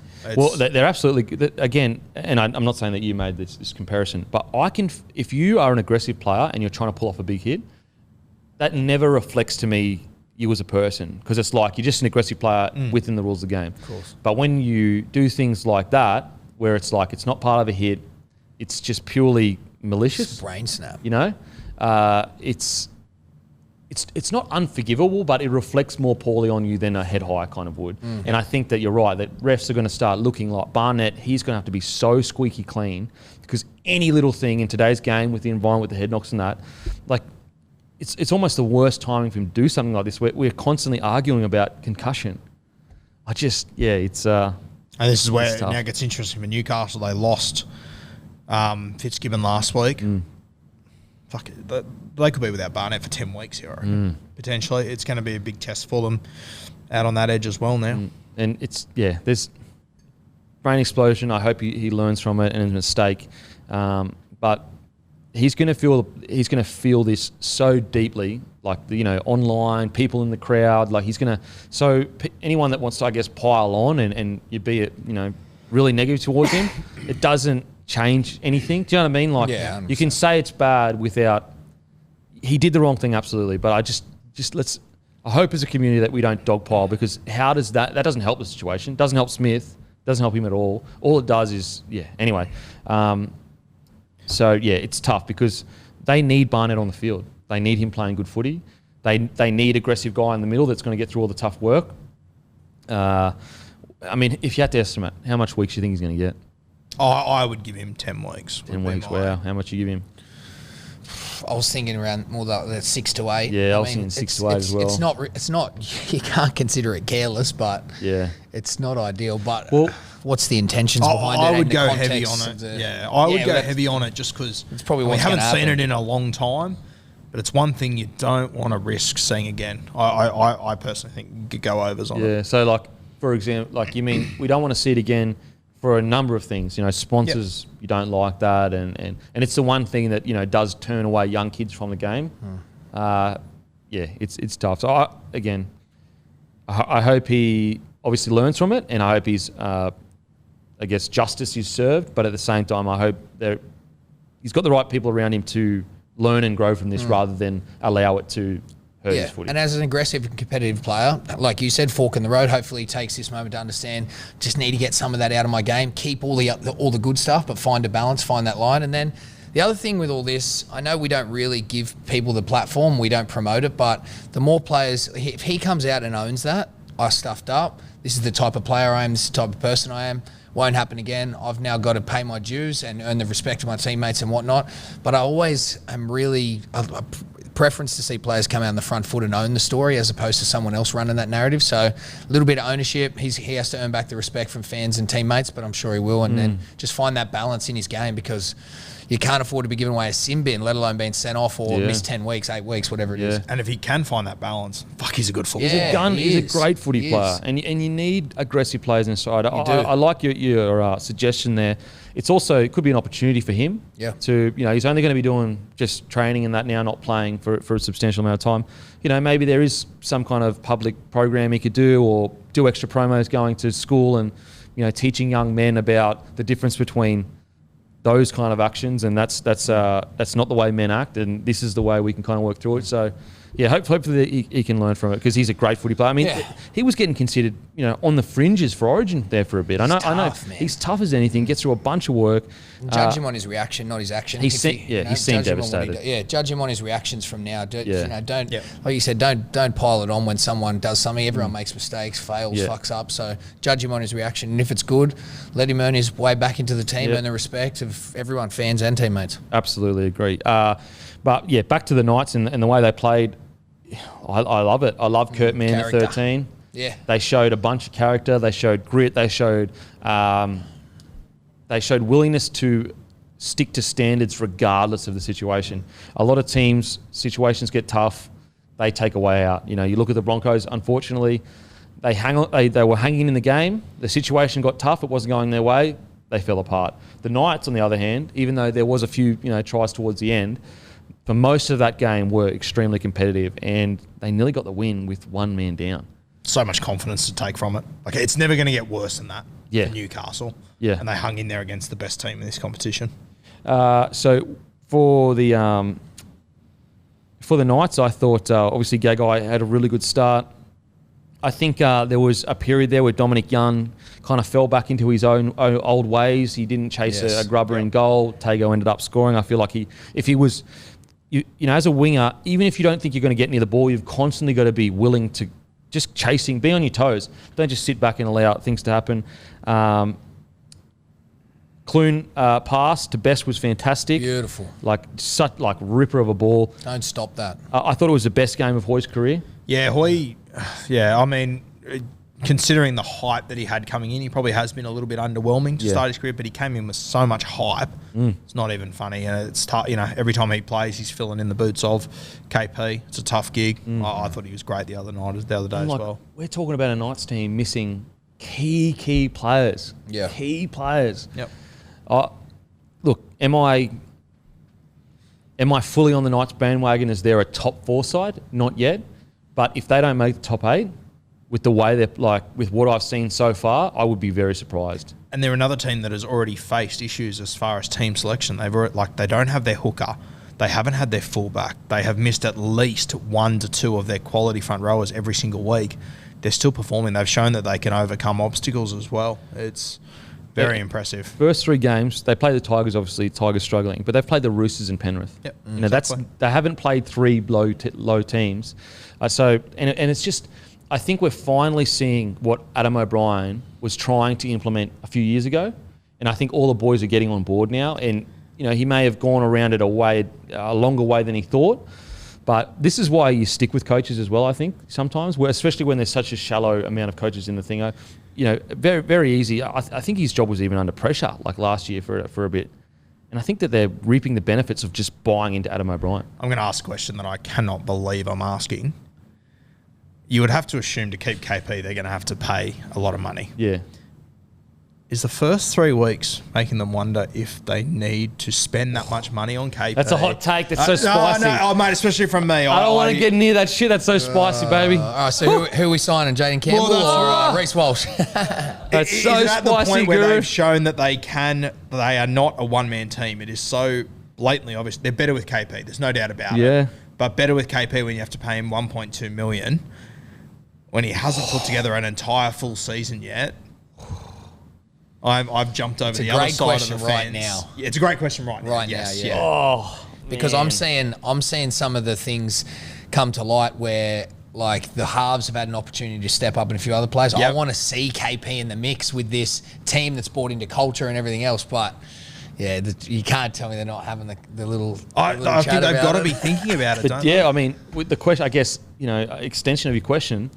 Do they pay overs for KP? That's what I'm trying to ask. Do you want to pay? Which you're going to have to pay overs. You're going to have to. Let's be honest. Well, that's the thing. Like, do they have to? Yeah, that's the question. That's like 6 months ago they had to, whereas now it's like they're playing such good footy, and it's only 3 games. Like, it's such a long season. We're all aware of that. But you're right. It is let's say 1 is they have to pay overs. 10 is we don't need him. They probably were at 2 6 months ago, maybe even 1, probably 1, I'd say. Like, that's how much they needed him to stay at the club. But you would say that they have moved away from that 1 closer to, I don't know, 3, 4, whatever your number is. That's the question that you're asking.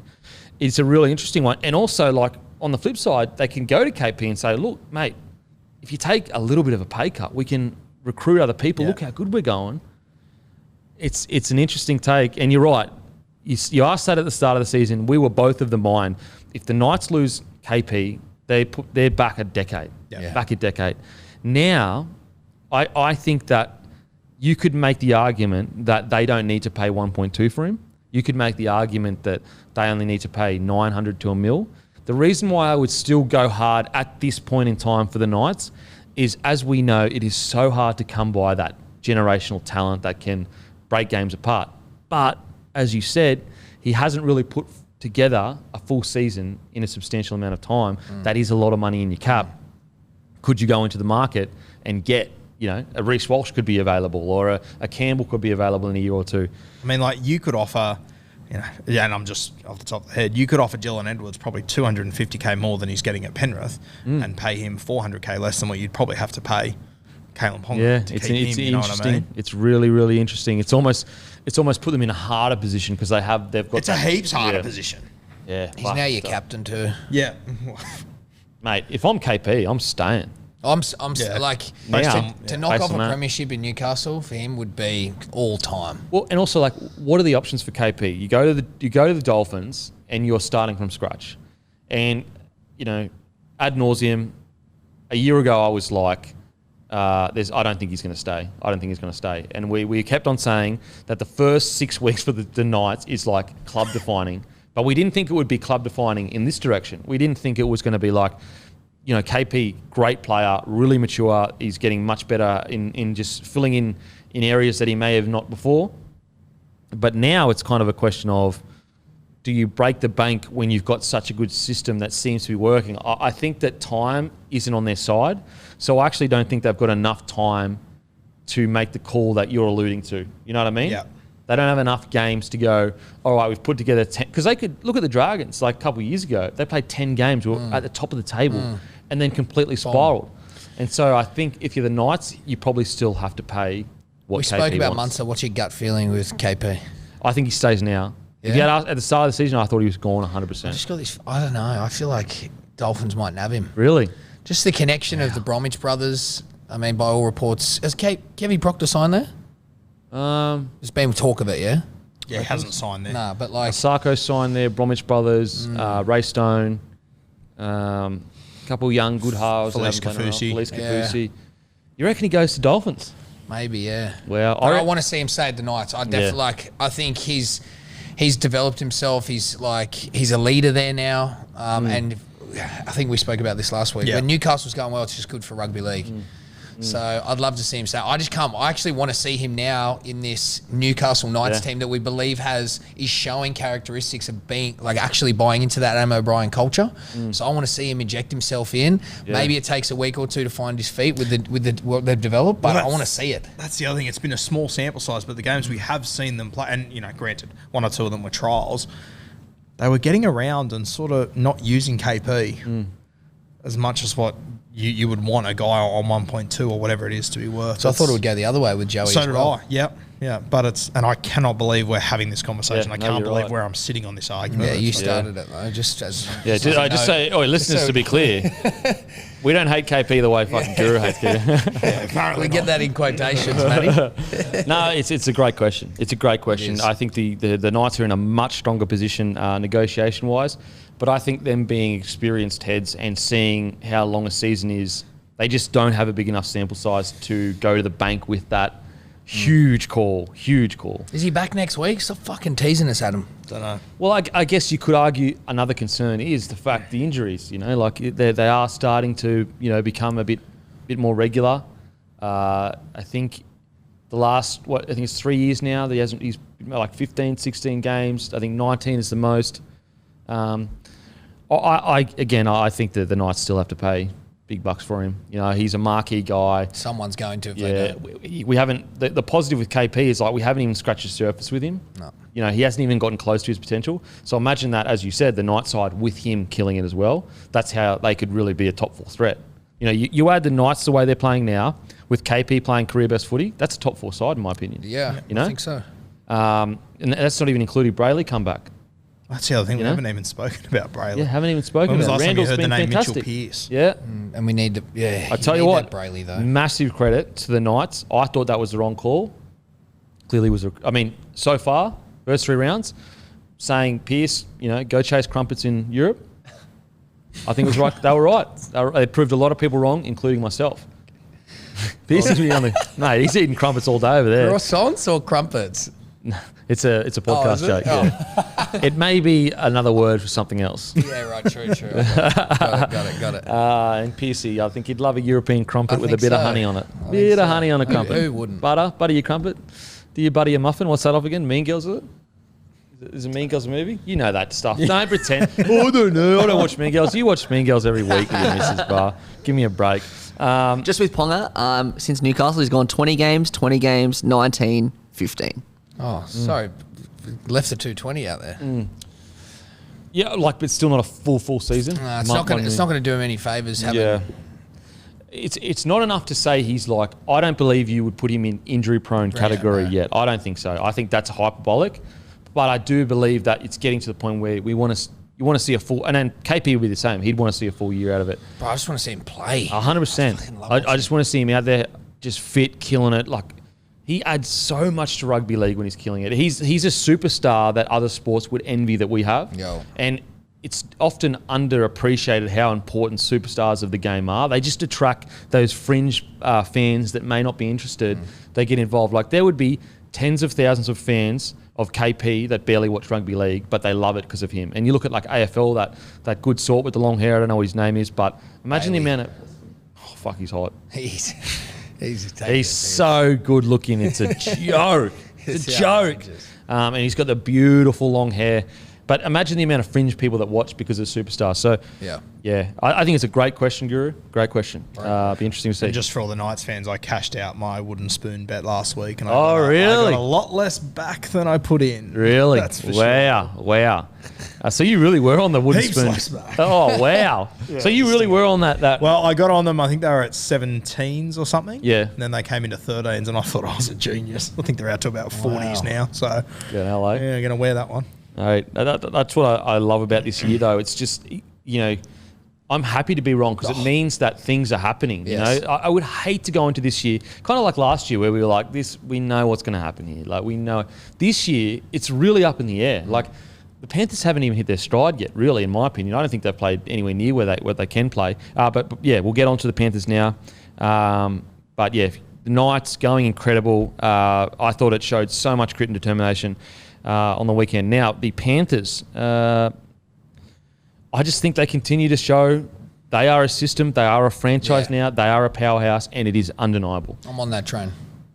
There's just no denying it. Yeah, we listed guys the Roosters are missing from last year, and they are, of course, just unbelievably high-quality players. But you look at, as far as guys go in the modern game, Cleary, I think he's the best player in our game right now. Fisher Harris, I think he's the most consistent front row in our game. I think he's the best alpha in our game. Liam Martin's a New South Wales representative. Yep. Brian Toto's the best winger in rugby league. And Leota, I think, is one of the more underrated front Yeah, I rowers. agree. All guys that were missing in this game. And Crazy. Insane. Like, and to put on a performance like that wasn't pretty, but they got the job done. And to bring in 2 rookies that can score 5 tries together. Depth's a huge marker of what you were talking about. Absolutely. A legit system, and I'm happy to put them in that bracket now.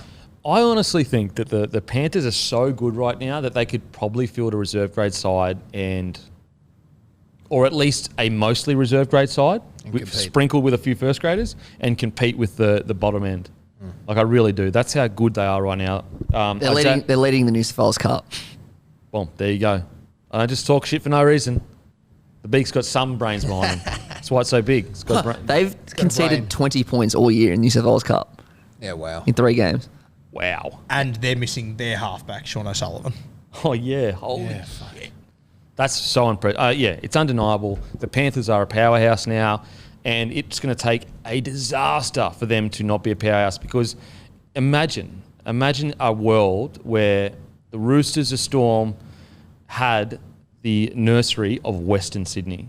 Imagine it. So Panthers almost like, all you need to do is just keep this up, keep the system in place. It's just going to spread more and more, where it's going to be like the Broncos early 2000s, where every player in the country would fly to Brisbane just to play for the Broncos. Yeah. That's on top of them having essentially an entire state to pull from. And that's what's going to make the Panthers such a dominant force. And they've got one of the best young halves we've ever seen in Cleary. So, yeah, massive raps. Isaiah Yeo now sits at top. He's won 3 points in every game this year. It's crazy. He's gone to a whole nother level. I didn't think he had more in him, and he's gone to a whole nother level. I still have Murray for me at the moment as the best lock in the game, but if on one day I woke up and said, yo, I'd be okay with that too. He's so good. I think it depends how you want to play in the structure of your team too, true. With those two. But yeah, you're not going to be disappointed with either of them. There is absolutely no doubt that it's either one of them. Like, there's no one else that comes like that. Then no one close. Yeah, those two, and then it's a gap, in my opinion, to third. But he's just, I had a conversation in the comment section a few weeks ago where he was the guy was implying that we were a bit, I guess, negative towards Yo, saying that he wasn't that good of a player coming through. I just want to, I guess, speak about that more in depth.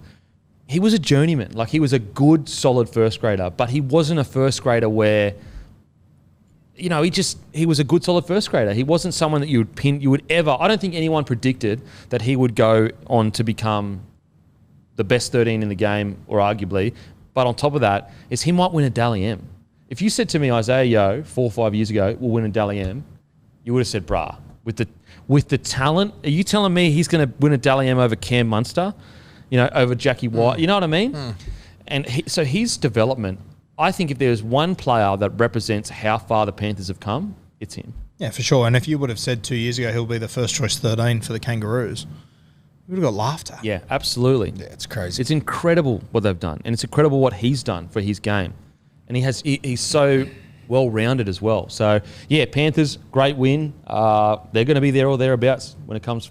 I mean, to think they don't even have Nathan Cleary yet. Nathan fucking Cleary. The great chin of the West. The greatest. Just chinning blokes. Oh, man. Just out there chinning blokes. Fucking hell, what do you know? We get chinned a few blokes. Well, the impact he has for them is just ridiculous. So for them to be doing what they're doing, they're sitting at the top. They're the team to beat. Imagine the pressure he's going to be putting on teams when he's just pinging them into corners, and they're just, and Fisher Harris comes. Anyway, yeah, Panthers incredible. What a great win by them.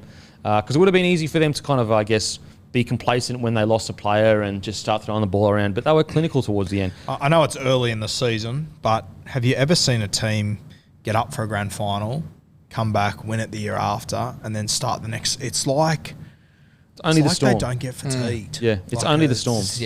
It's a little dynasty starting here. Yeah. That's what's happening. And I just think that I just want to see their program. I want to see their strength and conditioning and fitness program, because they must, every time they come out in the field, they are so energized, so ready to play. They just must have. I know he's gone to Newcastle, which is, we spoke about this, but yeah, they're just so impressive. Isaiah, if Tago wins Centre of the Year this year, I won't be surprised. That's how good he's going. And no one's talking about Matt Burton. They just lost the Dally M Centre of the Year No one's even mentioned it. Yeah. It's Crazy. insane. Those are the couple of pillars. Like, I think that next man up mentality. So when guys like that come into your side and you've just got these freak talents, and then also guys who are undeveloped, unproven, unnamed, and they come in and start playing well, like Sean Sullivan's a good example of that. Yep. I think that's a great example. And then just being able to put teams away regardless of the adversity, like all of these attributes Penrith have, and it's unreal to watch. Oh, fuck. Just want to get this up. Fuck, Tago's gun. I had to post and tag him. I don't ever do that, but I was. Oh, really? Yeah. I even got a little bit fanboy when he wrote back to me. It's weird how that happens, eh, bro? I was It's like, so no, weird. you know what? You're a fucking gun. Yeah, he's a gun. You know what's weird? It's like when I started, I never tagged any of the boys because I didn't want to be like a Derek and like, I guess, bother them. But then a few of the boys like, bruh, tag us. I want some fucking some clout. I was just like, nah, you know what? You're fucking killing it. Yeah, he's like, a gun. And that's that centre battle. That's fucking unreal to go up against Gagai. Mate. The centre battles are fucking. This is a teenager. This is his stats for this year: 3 appearances, 3 tries, 2 try assists, 13 tackle breaks, 3 line breaks, tackle efficiency of 91.4% in the centres. He's made 64 tackles and only missed 6 in the entire season so far. His average run meter is 130, and his average points are 55. Like, this is a teenager coming in and doing these kind of numbers, and also these well-rounded numbers. It's not just like he's got a million tackle breaks, but he misses 6 tackles a game. It's just incredible. And as you said, boys, reacting well to maybe poor decisions or errors or whatever it may be, reacting well. Like, you're seeing that out of a young kid who's also killing it, you're stoked. As someone that takes him as an anytime try scorer every goddamn week, he's also been denied 3 tries. Yeah, that's insane. Insane. Even telling me, just that duo is going to terrorise teams for a long time to come. Now, on to the Storm versus the Eels. What's funny is I picked the Knights, and so I was like devastated when Barnett gets sent off because I'm like, man, I would have been a genius if they had won. But I actually picked the Eels. Yeah. I picked the Eels. It's hard not to after they'd a bit depleted the Storm. She's kind of got me a bit more excited about the Storm's chances, but off the back of extra time. Eels are the bogey team for them. Mate, exactly. And I just thought, the Storm just haven't looked convincing yet. They're just playing patches. They're just finding their groove. But what a game of footy. This was a cracking game. Like, this is why we watch footy. To think that Ray Stone, the man that, played out of position last year in the final, that, people just pizzling him because he had a poor game. He's playing hooker. He's not a hooker. Then he comes out against the Storm. 2 of his tries are purely just chasing. Just competing. Competing. That's it. Does his ACL, suspected ACL, scoring the try, his last game, that's his last. Confirmed ACL. It's confirmed ACL. See the leg just I thought it was, people were like, oh, he's getting up and walking. I was like, yeah, but sometimes ACL, you can get up and walk. Yeah, you can, yeah. I did think that was. To score a try, that's the last play. Like, just to leave the club like that, I know it sucks that he's not going to play again, but there's ways to go out. That's pretty high up there. It is. Pretty high up there. We were texting at the time, and when he scored, I texted you and I said, poor bastard, he's going to be offside. He's going to cost the team the win here. Then they went to the video replay, and I just went, no way. He's just what a play. He's something else. Yeah. Like, there's no one else chasing. Nah, no one does. How many one. times do you think, I wish it's happened before, I wish I'd chase that dropout, and you just stand there and you're like, just watching, but credit to him, mate. It's like, 80 whatever minute, he's played his game, and it's just the picture with the bunker and every player except for Hughes, I think. And Hughes obviously has to be back there to take it. I think it was Hughes rather than... it was. Incredible moment. And the Eels, I hate to say it, but our man Dylan Brown was outstanding. Love to say it. Outstanding. And he's just showing what he's all about. A lot of people, even Vossi on the commentary was like, only had 2 try assists, 3 try assists last year. It's like, bruh. No wonder fans keep saying it because commentators keep talking about his try assist last year, and it's like, he is the best defensive half in the game. That does count for something. He is. How good's his defence? Well, he literally is. He's the only outside back last year to have over 90% tackle efficiency for the season. He hits too. He's a strong defender. Physically, if you could build a 6 for today's game, he's got the great physique for today's game. I'm a big fan. I really believe that he offers that extra oomph that the Eels need, and I really like what I see of the Eels. I think that they're looking the best they've looked probably in the last decade. I think they look the best. I know they've had better starts to the season, arguably, when it comes to points and that. But I just think they're so well-rounded now. You've got Papali'i on one edge. You've got on the other edge, oh my God, I can't believe I forget his name, not Madison, Sean Lane, yeah. who, if he gets the errors out of his game, the charge down that he did was fantastic. That was unreal. I think Mitch Moses playing great footy. I think RCG, Paolo, I think they're a well-rounded team. He's no longer inconsistent. Like you know what you're going to get now, Absolutely. which I love. Yep. In a key position for the Eels, I think that's great. But yeah, even to go back with Stone, who would have thought that like Ray Stone, the centres, and then even a Falcon really to. He scored the try before that too. Yeah, exactly right. Yeah, like he hit it back and it Falcon someone. Yeah, just incredible. 2 try savers from Gutho. Look, again, I think this is the most well-rounded the Eels have looked. What are your thoughts on the Eels? Well, you just mentioned their forward pack. Papali'i, Junior Paulo, Brown, Regan Campbell-Gillard, they all went for more than 150 metres and all went for more than 60 post-contact. Wow. To have 4 guys doing that, that's a pretty damn good effort. I think Regan Campbell-Gillard off the dome was probably the pick of the bunch of them. His stats were insane from that. I loved in this game the clash of the 5'8s, watching Brown and Munster go head-to-head. It was, I've got their stats here. Brown, 2 try assists, 126 metres, 6 tackle breaks, 1 line break assist, 2 offloads, 36 tackles. Munster was 2 try assists, 180 metres, 12 tackle breaks, 1 line break, 2 line break assists, 1 offload, 22 tackles. So this is why, I think you both went Brown, your team of the week. I went Munster slightly, but crazy to think that we're picking the 2 5'8s that played against each other for team of the week. Did Dill Brown, and he didn't miss any tackles, 0. Unreal. What a game. Cracker defender. What a game. I thought this was a great game too. I think Storm at the moment, just completions are really hurting them. Yeah. Eels completing at 78%. Interesting, the Storm won most of the stats. They had more possession, more metres, more post-contact, more line breaks, more tackle breaks. So I think it's a tremendous win by the Eels. Huge. A real huge win of, if they don't have confidence that they can win the comp, now that they've beaten the Storm a 3rd time, if it's going to happen, it's got to be this year for the Eels. I think I'm not sure whether they will, but I think this year is the year they're going to make their biggest push. It was a really interesting end to that game. We spoke about Ray Stone, the ball came off his head, he scored. The play before that was Jerome Hughes kicking out on the full. His own 40, very unlike Jerome Hughes. I've never really seen him come up with a play like that in that He just got injured, I think, didn't he? Didn't he ribs or something? Ribs, yeah. Well, I was going to say I wouldn't want to be playing Jerome Hughes this weekend because I'm sure he will take that personally off the back of that moment. I thought the other one that was, Parramatta, they won, but I struggled to understand it. I think it was the 75th minute. They were up 24-18. Moses was lined up on the right. They ended up going down the left to Sean Lane. It was just a poorly managed moment that they'll learn from. But, champion moments, you need the ball in Moses' hands, not Sean Lane's hands at pace. They're forwards, bro. Like, I was saying the Dragons, they're the most aggressive defensive team that I've seen. For me, Parramatta in attack are the most aggressive team. Like, the way they're running the ball is ridiculous. Yep, like, just dominating teams purely through their own attack. I think with that call, Brown getting the ball to Lane, I think that's a mixture of Brown should be aware of what Moses is doing, but I also think it's Reed's. If he was on, if it was someone else, I apologise. But that's where Reed needs to identify, because he's the guy that makes the choice.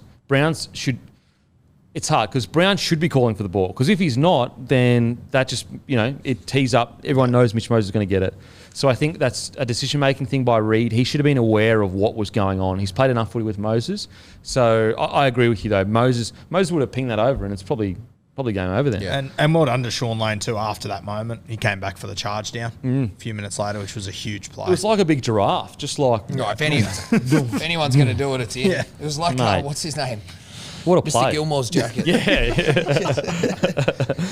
What a play by Lane, though. He makes that error, and then he just like a giraffe, man. It was honestly in slow-mo. If he wasn't that tall, he wouldn't have got to it. There was a hesitation on that pass to Paps too. I seen Cheese look back and just like that little bit of who am I going to, because, Paps probably puts it over. He hit it too, Pat. Yeah, he probably puts it over. Yeah.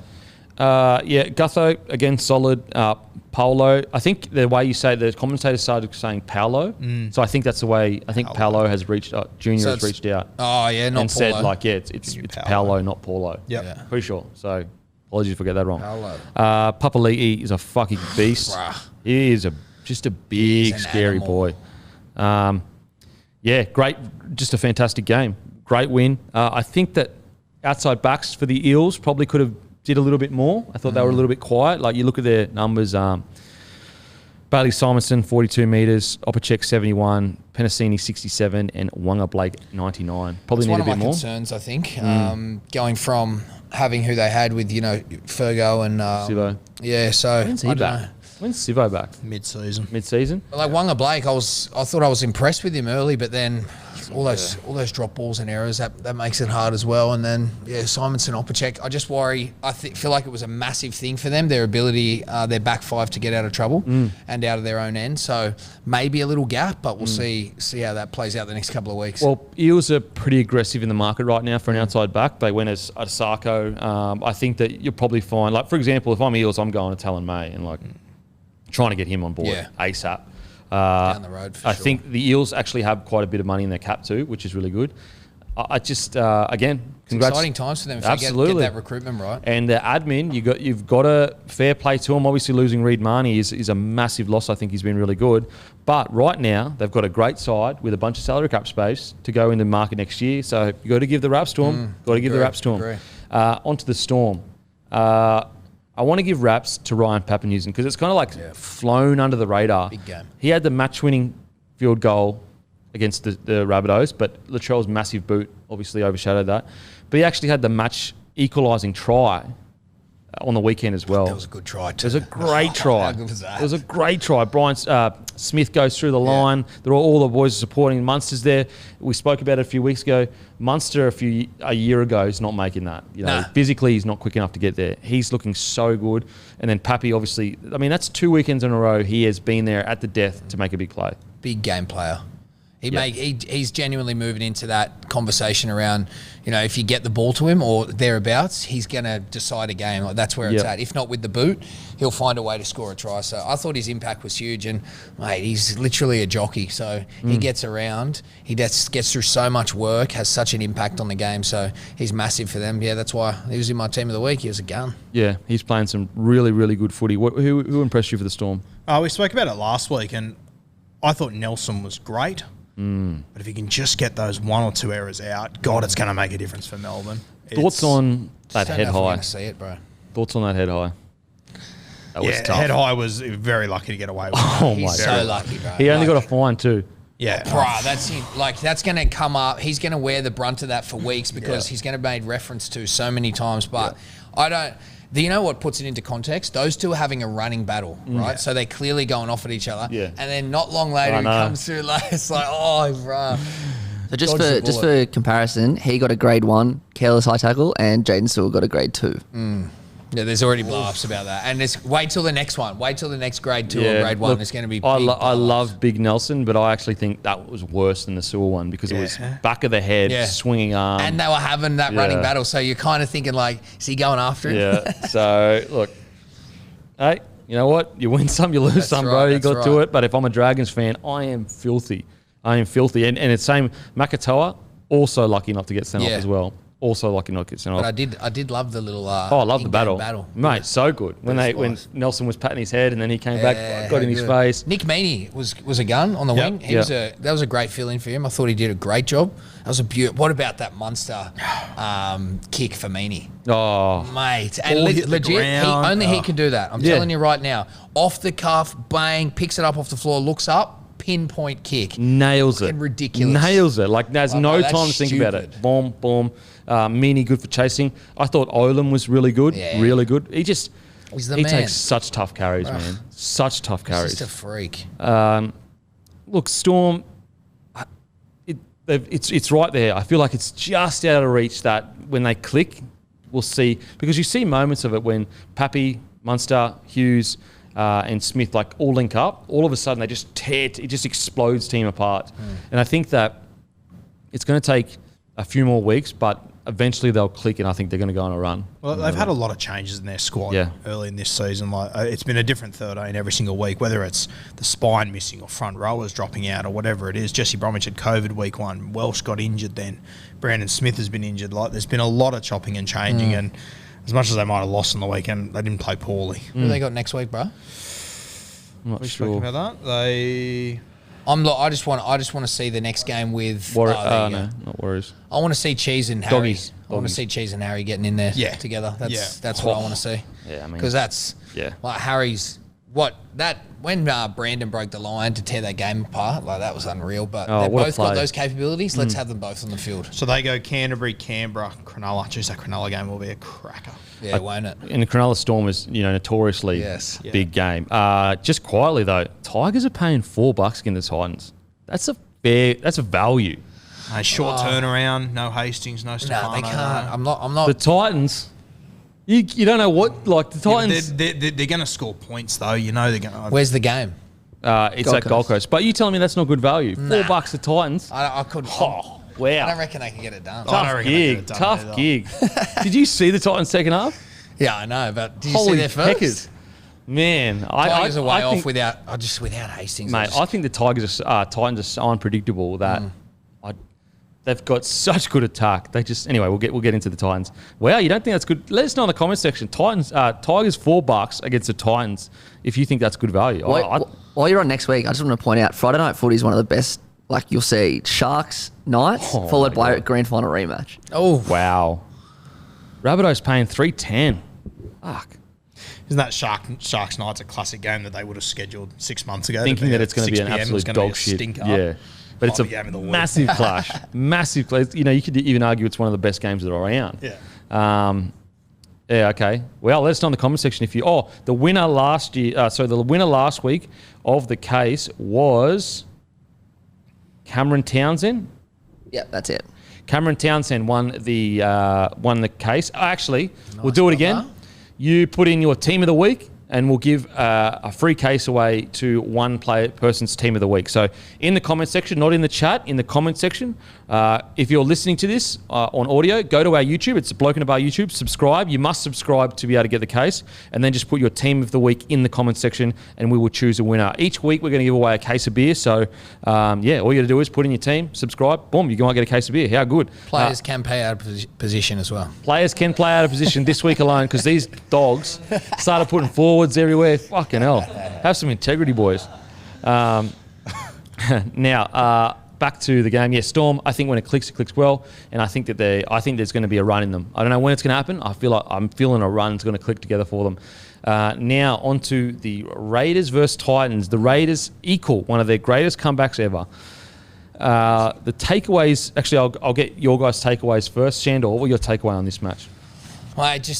I know we speak about the youth of the Titans. It's just disappointing. I would have loved to have seen them just go on to get 22-0 and lose a game. Like, do you know how hard that is? I'm not saying it's real hard for Raiders to get back, but you know how hard that is to lose that?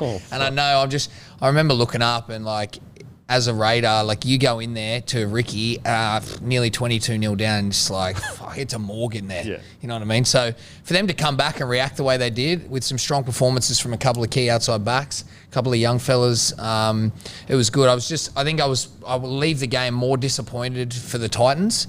Yes, the youth and the things like that, but I just feel like this is a little progression. You can't be giving up that sort of lead. You know what I mean? You just can't. We spoke about Raiders last week that this was going to be a statement game. Fuck, when it was 22-0. It was a statement. Good God. I sent you a message. I sent Akira a message. I said, mate, I might be speaking too early here, but it is going to be an extremely long season for the Raiders. And I didn't push back at all. Yeah, you were like, maybe too early, but honestly, it's not looking that good. And then they came out and put on that performance. Yeah, I understand people disappointed in the Titans, but this is who the Titans are. They're a young, inexperienced side. It's going to take time. Fuck, I already got messages of people abusing Sexton. I was just like, leave the kid alone. Just let him progress. He came up with a couple of poor decisions, but that's what you're meant to do when you're a 20-year-old halfback. It's going to take time. I think he's got there's something in him for sure. Mate, the first half, I got written in my notes, Sexton looks mature in the first half. They're heading in the right direction. I don't know. This is who I always thought the Titans were. They are going to have these moments where they're going to do things that they're going to win games. You've got no idea how they won. They're going to lose games. You've got no idea how they lost it. Just not from 22-0. Yeah, look, I wrote in my notes, Titans rookies crack under pressure, and what I mean by that is we all have games where experienced teams come and just just bash us out of game. That's a natural part of being a rookie. We've all experienced where just these world beaters come and they just know how to get you in certain situations that you don't know how to get out of because they're more experienced.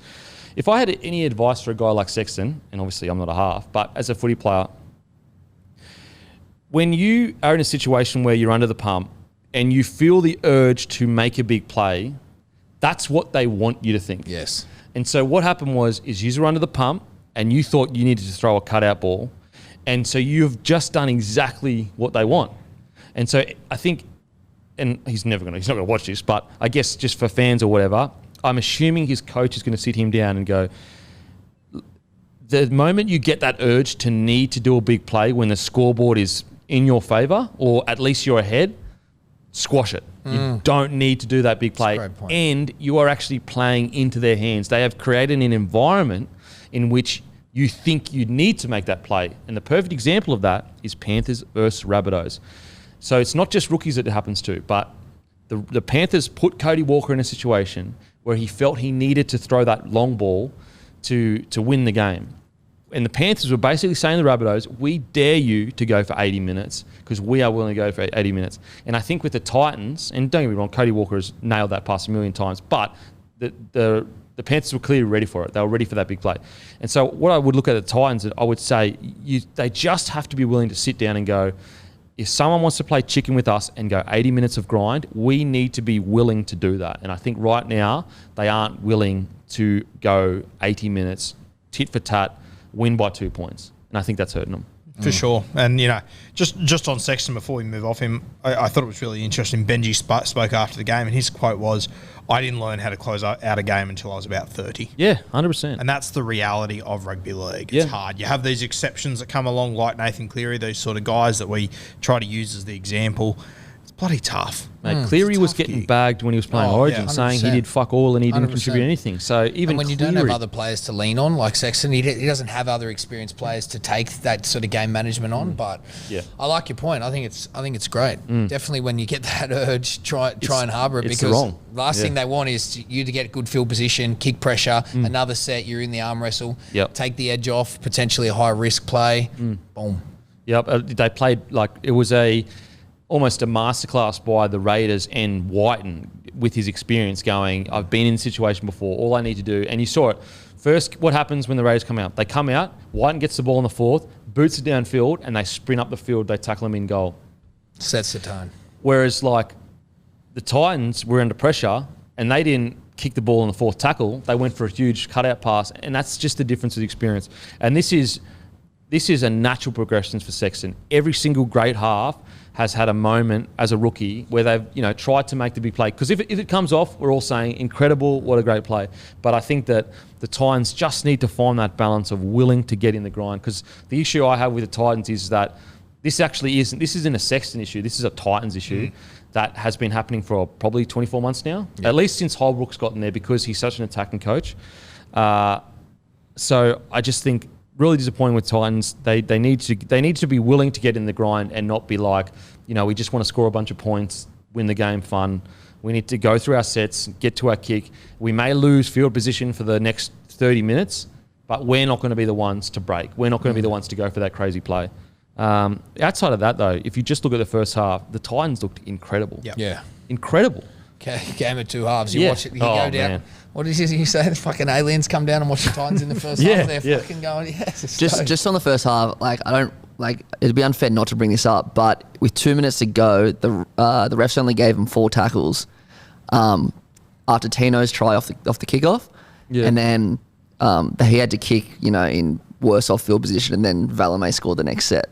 Just thought I'd point that out. The ref only gave them 4 tackles. Yeah, it's just come out. The NRL launching investigation. True. Wow, that's a huge. They lost by 2 points. Yeah. So what happened was Tino scored. Raiders kick off. Yeah. Tackle 4. Ref puts his hand up. Sexton is 40. Like they've made 40 meters. Puts a kick in. Then Raiders start their set. They score a minute and a half later. Their first try of the game. Holy, that's a bad error. That's a bad error.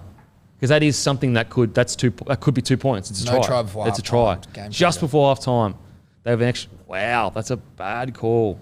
And not ideal, but I think the Titans do need to focus on themselves more still. It's a shit call. It's a shit thing to happen. I get it. But It's not what lost in the game. That's for sure. It just highlights for me that what I'm seeing is, and I think we spoke about this last time with Dearden and Townsend. There's a couple of other combinations. Like early on, I was thinking about how we're going to discuss Reynolds and 5'8" Kelly. That combination. But I'm seeing the need or the use of having a 5'8" who's a little bit off the cuff, but then a genuine halfback who controls the game, focuses on kicking, getting you to your touch points. That combination is working really well. So I feel like Brimson's such a fucking gun. Yeah, he's a gun. If Sexton can just fall into it more of a role, little similar conversation we had with South, just come back into that genuine halfback role and focus on the fundamentals. I feel like maybe they can have some success, but that's got to be glorified, like you said. They've got to want to get into the grind with teams. Absolutely. I know it'd be a really dour place at the Titans right now, but again, what is really the mission? The mission here is a young group of players learning. So the only way, in my opinion, this will be a devastating loss for them is if they don't all take on board, look at the game and say, boys, where did we fall apart? This is, we didn't complete this set. We didn't complete this set. What do the best teams do? They get, every time they score points, they complete the next set. Yeah. And so, although a shocking loss, obviously, they lost a 22-point lead. It's as you said earlier, this is a young side. This is going to happen. Stick to the process. Stick to the process. Stick to the process. Yes. I would say that the Titans, I'm not sure who their defensive coach is now, but that's the only part of their game they need to fix. It really is their defense. They fix their defense, and they're a top 6 side minimum, in my opinion. So if they can, that's a good thing. They know what to fix. It's funny. Last year, I was speaking, quite regularly about. The Titans' defence needs to be sorted, otherwise, rah. And the amount of pushback is that I got on that topic, and I was like, he's watching the same game. But I think if it's happening again this year, it is really clear that their defence, if they can fix that, they're world beaters all of a sudden, and they're still so young. So young. Now, outside of that, I thought Tino was fantastic. He's such a good leader for the club. Unbelievable. Onto the Raiders though.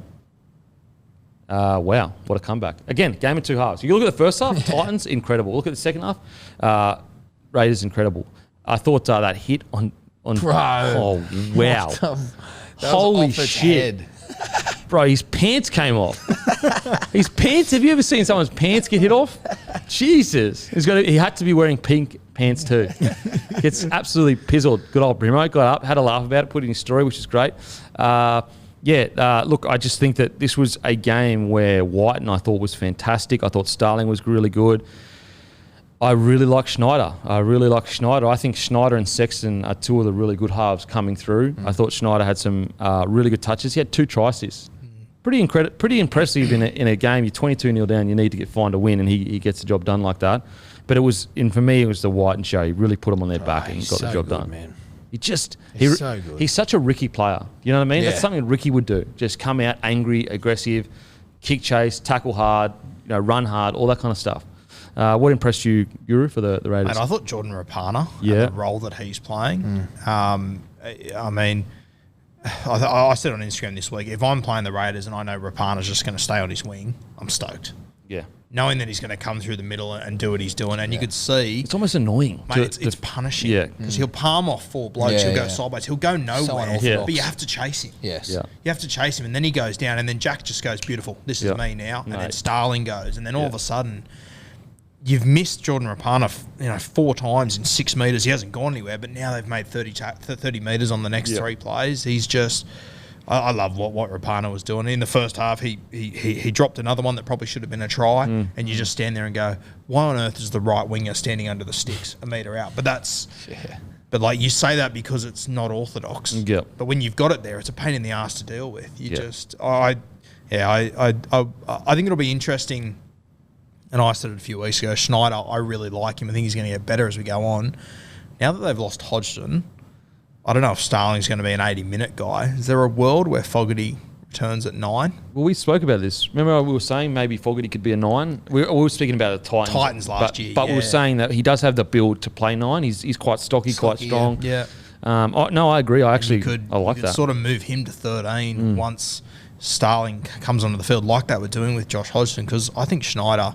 He's a goal kicker as well. They don't have another one. Let's be honest here. They're going to be in a lot of tight games this year. I think it's got legs to it. Oh, look, I think that'd be crazy to not leave Schneider in there. Yeah. When you're talking about the future of the club, when you're talking about having a guy that, he's silky, man. 2 try assists. Like, that's not... He's a rookie in his sharp. third game or whatever. He's got great kicking. He's only going to get better. I like that shout. I really do. Like, you bring Fogarty on for 9 to start the game, get through the thing, and then you bring Starling on to impact the game. Another player who I thought really helped, especially they were struggling, the great Corey Horsburgh. Yeah. Put off a massive shot. Look at these stats. 33 minutes. Got it in him too, eh? Oh, mate, loves it, and that's what you need. Yes. He just re-signed as well, so congratulations to the big fella. Look at this, 33 minutes, 11 runs, 127 metres, 51 post-contact, 25 tackles, only 1 missed in 33 minutes. Lovely. That's a great knock. That's great. Great stats for 30 minutes. I thought Papali'i was good. I mean, to be honest, I thought that second half, they looked like the Raiders of old. So I think both teams probably take the same out of this. They've got a lot of lessons. Do you know what I mean? Even though the Raiders had this record comeback, you cannot afford to be giving that much points up. And even though the Titans got beaten, they showed signs of being a top-tier side, a real top-tier side. I think the Raiders, I think it was in the first 35 minutes, they completed at 30%. I know, so bad. I think, might have the note That here. is a fucking train wreck. It's bad. 50% completion for the first 30 minutes of the game. First, yeah, right. Wow. 50% completion, 30 minutes, and they somehow won the match. Could you imagine if they complete at just 75%, how much that changes? Crazy. So, yeah, great win. I love to see Jackie Wighton kill it. I think Jackie Wighton, I hope he resigns because, he's the club. He's Canberra. I just don't ever want to see him leave. No, I agree. Tomoko. Tomoko. I think Tomoko, so. sensational. So, I think how you pronounce it is Timoko. Yeah. Not Moko. Timoko. Okay. Again, correct us in the fucking comment section. Could be wrong, but I think it's Timoko. But the commentators kept saying Timoko, and I saw a few people commenting like, "Fuck, got it all wrong." So, yeah, mate, he's so He good. can play. He's special. He became the go-to guy in that second half. Absolutely. There was a moment there where you saw Rapana and Wighton, they sort of linked up through the middle, and then he just came out and he just hit that hole. Yep. Just impossible to stop. What's interesting is he's not actually that big. Nah, but he's solid, so strong. They're the hardest guys to tackle. Those nuggets, like the Toto type build. Especially when you see him on Instagram and stuff when he's around the other boys. You really see he is not that big. No. Nah. There is not much to him at all. Just plays way above his weight. Yeah. He's like a terrier. He just keeps ripping and tearing. And also, we have to remember, he was the one that offloaded to Young to win the game against the Sharks. Man, the Raiders are such a hard team to pick. They beat the Sharks. They have this first start, at least they're getting the win.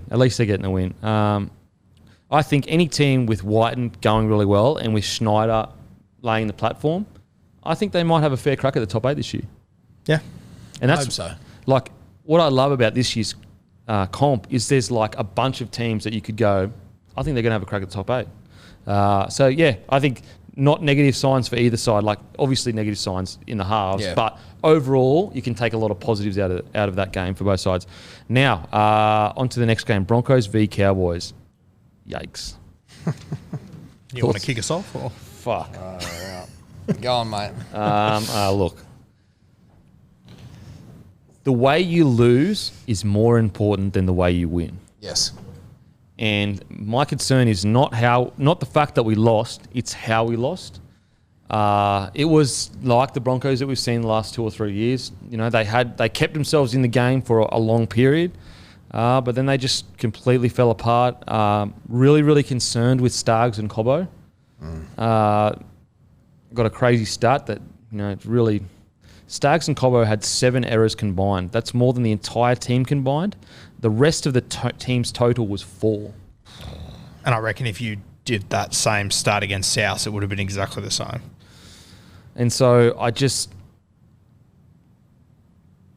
Stags, this is why, for example, a lot of people we should put Cobbo at fullback, but Cobbo is a young rookie. And even though he has all the talent in the world, and I think he should be playing NRL for now, if this continues, it's probably going to be better for him development to get some time in reserve grade and just get some confidence, because if this continues, he's going to become less confident. He's going to go into his shell.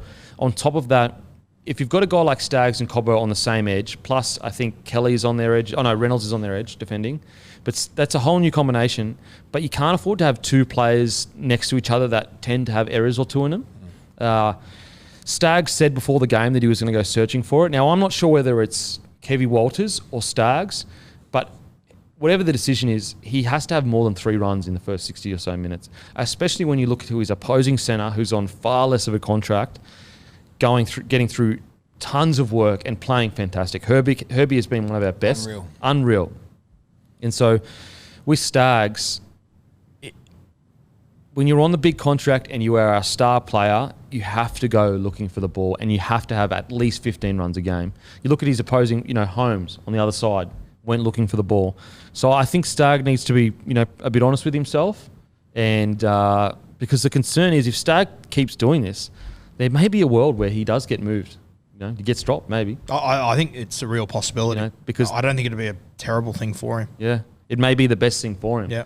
Because unfortunately, I'm a massive fan of Staggs, but that was pretty poor, man. It's been a pretty poor 3 weeks. And even if you take out the potential he has, even if he was just a normal first grader that you weren't expecting the world out of, it's been a poor 3 weeks. Yeah, it's been a very unfortunate 3 weeks. Absolutely. And you want to see like it's the energy, it's the attitude, and it's not. I'm not saying his attitude, not knowing him personally, but it's the attitude that you want to see from someone in a game.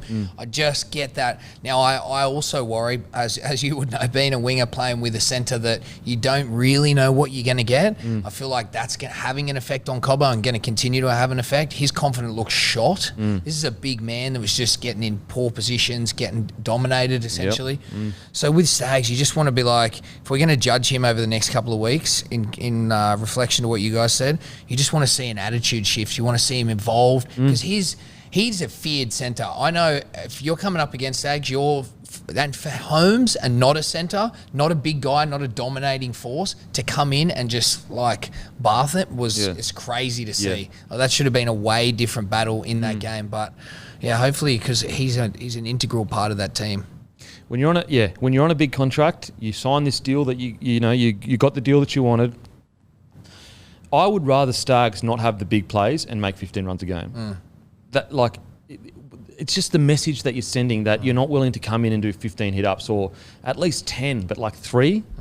Now, I don't know, maybe Staggs got some stuff going on personally. Like, there could be a million reasons. This is more just, I want to see the best Staggs. I want to see the best Staggs because, in my opinion, on his day, he's at least the top 5 most exciting players in the competition. He can do things no one else. He's dangerous. But the issue is that you can't allow yourself to fall in the comfort of waiting for the game to come to you to have that big play. You need to go in, take a bunch of could you imagine Scoots with Staggs with 15 scoots a game? Like, if he's not getting the ball, he has to go looking for it. Like, he gets paid too much. I think he's in the outside backs, he'd be the highest paid player, and yet he's having the least amount of runs. And so I really hope Staggs can bounce back from this. There were a few kick chases at the start of the game. Staggs and Cobbo, I was going like, there was no energy there. There was a kick chase where Reynolds kicked it, and Reynolds beat them to the ball. They're like by a lot. Yeah. And that's purely attitude. That's purely attitude. That's what I mean. Yeah. That's purely want and grit. Now, again, maybe there's something going on personally, or maybe he's getting told to stay out, or maybe Walters has said we want you to allow them to catch it and then tackle it. So it may be a game plan thing. And if that is the case, I disagree with that game plan. Yeah, but I'd be concerned with that. That's a concerning game plan. Whenever they were putting bombs into that corner, it looked like a game plan because they were so far off putting pressure on those. The problem is, but then the Reynolds one happened. Yeah, and I was like, why on earth wouldn't you be pressuring on that play there? It was very. But then after that, Selwyn started chasing hard. So it was like he got a call from the touch. Yeah, well, good. Get up there. My concern is that a guy like Cobbo, again, known for his talent and potential game-breaking moments, Staggs is probably similar. I'm pulling them back and going, hey, guys, before we get to all that, what's really important is, Staggs, you're a fucking feared centre by everyone in this competition. One of the most feared players in the game. I want you running and getting us a few quick play the balls. Maybe let's organise to get you a bit of early ball off Adam. outside of that, Cobbo, like you got your dues to pay. You just need to rip in and support Stags and be energetic and enthusiastic like you're a young guy. So I don't know what the coaching tactics is. I don't know whether they're sort of treading water around these guys and what they do and don't say, but I feel like just a hard conversation and just say, hey, this is what we need from you. Don't be glorifying the big moments, the big plays from those players, because that's what we're all talking about. Yeah. Go away from that, and I hope we see just the attitude. In saying that, when you if you listen to the press conference after, Kevy didn't seem overly concerned. Well, I think he's just trying to protect him. Yeah, protect him, because it's only 3 games. Yep. The last thing you want to do is be publicly saying Stags need to get better, Selwyn needs to be better, because they would know that. They would know that. Again, I would rather see 15 hit-ups or 15 runs with no big plays. I think Stags absolutely can bounce back. Maybe he's also coming back off a massive injury as well. We have to give him that, 100%. That credit as well. But it's the errors. I just want to see him in the ball more. You look at their, he had 6 runs all up, and Cobbo had 8 runs. 8 runs for 93 metres for Cobbo, 6 runs for 74 metres for Stags. So, yeah, I'm a huge fan of Stags. I think that he's so incredible. If he reaches his peak, he would somehow find his way into that New South Wales side. Yeah, his talent's unbelievable. If we're sitting here for the next 6 weeks talking about him scoring a try every week, I won't be shocked. That's the sort of guy that he is. But so look, tough day for them. Maybe they consider splitting them up. Maybe that Selwyn goes to one edge with Herbie and Oates to the other, or whatever. I'm not sure, but I do believe if this continues, they probably need to look at to changing something, because if Herbie's coming out, 10 tackle breaks, 135 metres, 2 tries, 9 tackles, only 1 miss, and 0 errors. That's crazy. They actually had 8 errors together after the game, Selwyn and Tony. And that's the thing, bro. If you want to look at attitude, just look across on the other side of the field. You've got a bloke who's just off his head. Going crazy. Crazy. Would do anything for that team. I got faith they can bounce back. Selwyn's incredible. Tony, amazing player. So I think they can bounce back. I just think that maybe Tony is a bit tentative because of his knee, maybe. Fitness, maybe his match fitness is a bit down. And Selwyn just needs a bit of confidence. He'll bounce back for sure. Now, onto the rest of the side. Payne Haas, as always, puts in a massive effort. Paddy Carrigan, as always, puts in a massive effort. I think losing Ricky early really hurt us. I think Kurt Capewell could probably get more involved. I'm a bit surprised that, I know that as an edge back row, it's really hard sometimes because you're told to keep your width, but I just would like to see his hands on the ball a bit more. I think that at Penrith, he probably got through more work. Again, he's trying to find his feet. Adam Reynolds, a few of his kicks were a bit off. Out in the full twice. Started so well too. I was like, this is going to be a great game for Reynolds, but then it sort of... Did you put down that to the game plan or the amount of defence he's doing? Reynolds? No, Capewell. Yeah, I think it's more game plan, because I don't think Capewell's the kind of guy that would shirk, getting in and doing it. But I think if I'm Kevy, I'm probably telling him, mate, I need you to get in there and get through a bunch of work. So at the Penrith, it's very role player vibes with a team like that. You've got a specific role. You're not having to carry the weight of maybe things around you or people around you. So there may be an adjustment in that way. But I agree. He's got so much impact, changing angles, his running ability. It definitely needs to be spoken about. Hopefully it does. Yeah, so look, really, really disappointing day as a Broncos fan. I don't mind losing, but getting absolutely blown out like that in a derby at home. Well, in the last 43 minutes, it was 30-6. Yeah, that's tough. That's the closest we've seen back to last year's rugby league, realistically. And that's what you said, Kemby. It was there was a little bit of give up. There just was. Yeah, it's 38-12. And I think that we just need to come to a point where we refuse to drop our standards even for a second. So look, hopefully they learn from that. The good thing is we've got 2 games of footy where they have shown. I always predicted that they probably would finish around the 10th. So I knew a game like this would come. I just didn't think that it would be this drastic. I thought that it's okay if we lose 24-12 and we grind it out. It was just that last 20 minutes. So hopefully the boys can come back together. But yeah, really disappointing. I hope it hurts them because they've shown some real good footy this year. Real good footy. Penalty try, thoughts? I thought it was a penalty try. Yeah? What was interesting though, the very tough 50-50 call of he ran him back on side on that. That was tough against Cowboys. Well, the kicker can run you back on side, I'm pretty sure. Yeah. But I do believe that was a 50-50 call that went the Broncos' way. If it had gone the Cowboys' way, I would have just been like, I get it. So I was a big fan of the jerseys too. The only thing I would say is how many lads got raked by the collar. Yeah. Fuck, they look good though. They look so good. God, they look That's the good. trade. So sexy. When you two were playing, if you had an away jersey or something that you didn't like, do you think it impacted you at all? Like if you were playing in a jersey that you did not like, you thought it was a shit look. Nah, not really. No, not at all. Nah. You're just stoked to be there, really. Yeah. To have it on. 100%. Have the mad kit. When your team came out with a great kit that you're like, this one looks unreal. Still no real impact, you don't reckon? Nah. You're just stoked to be running out like playing NRL. Like, Yeah, okay. Yeah. Yes. I was looking at those jerseys yesterday thinking, fuck, they've got to perform in these.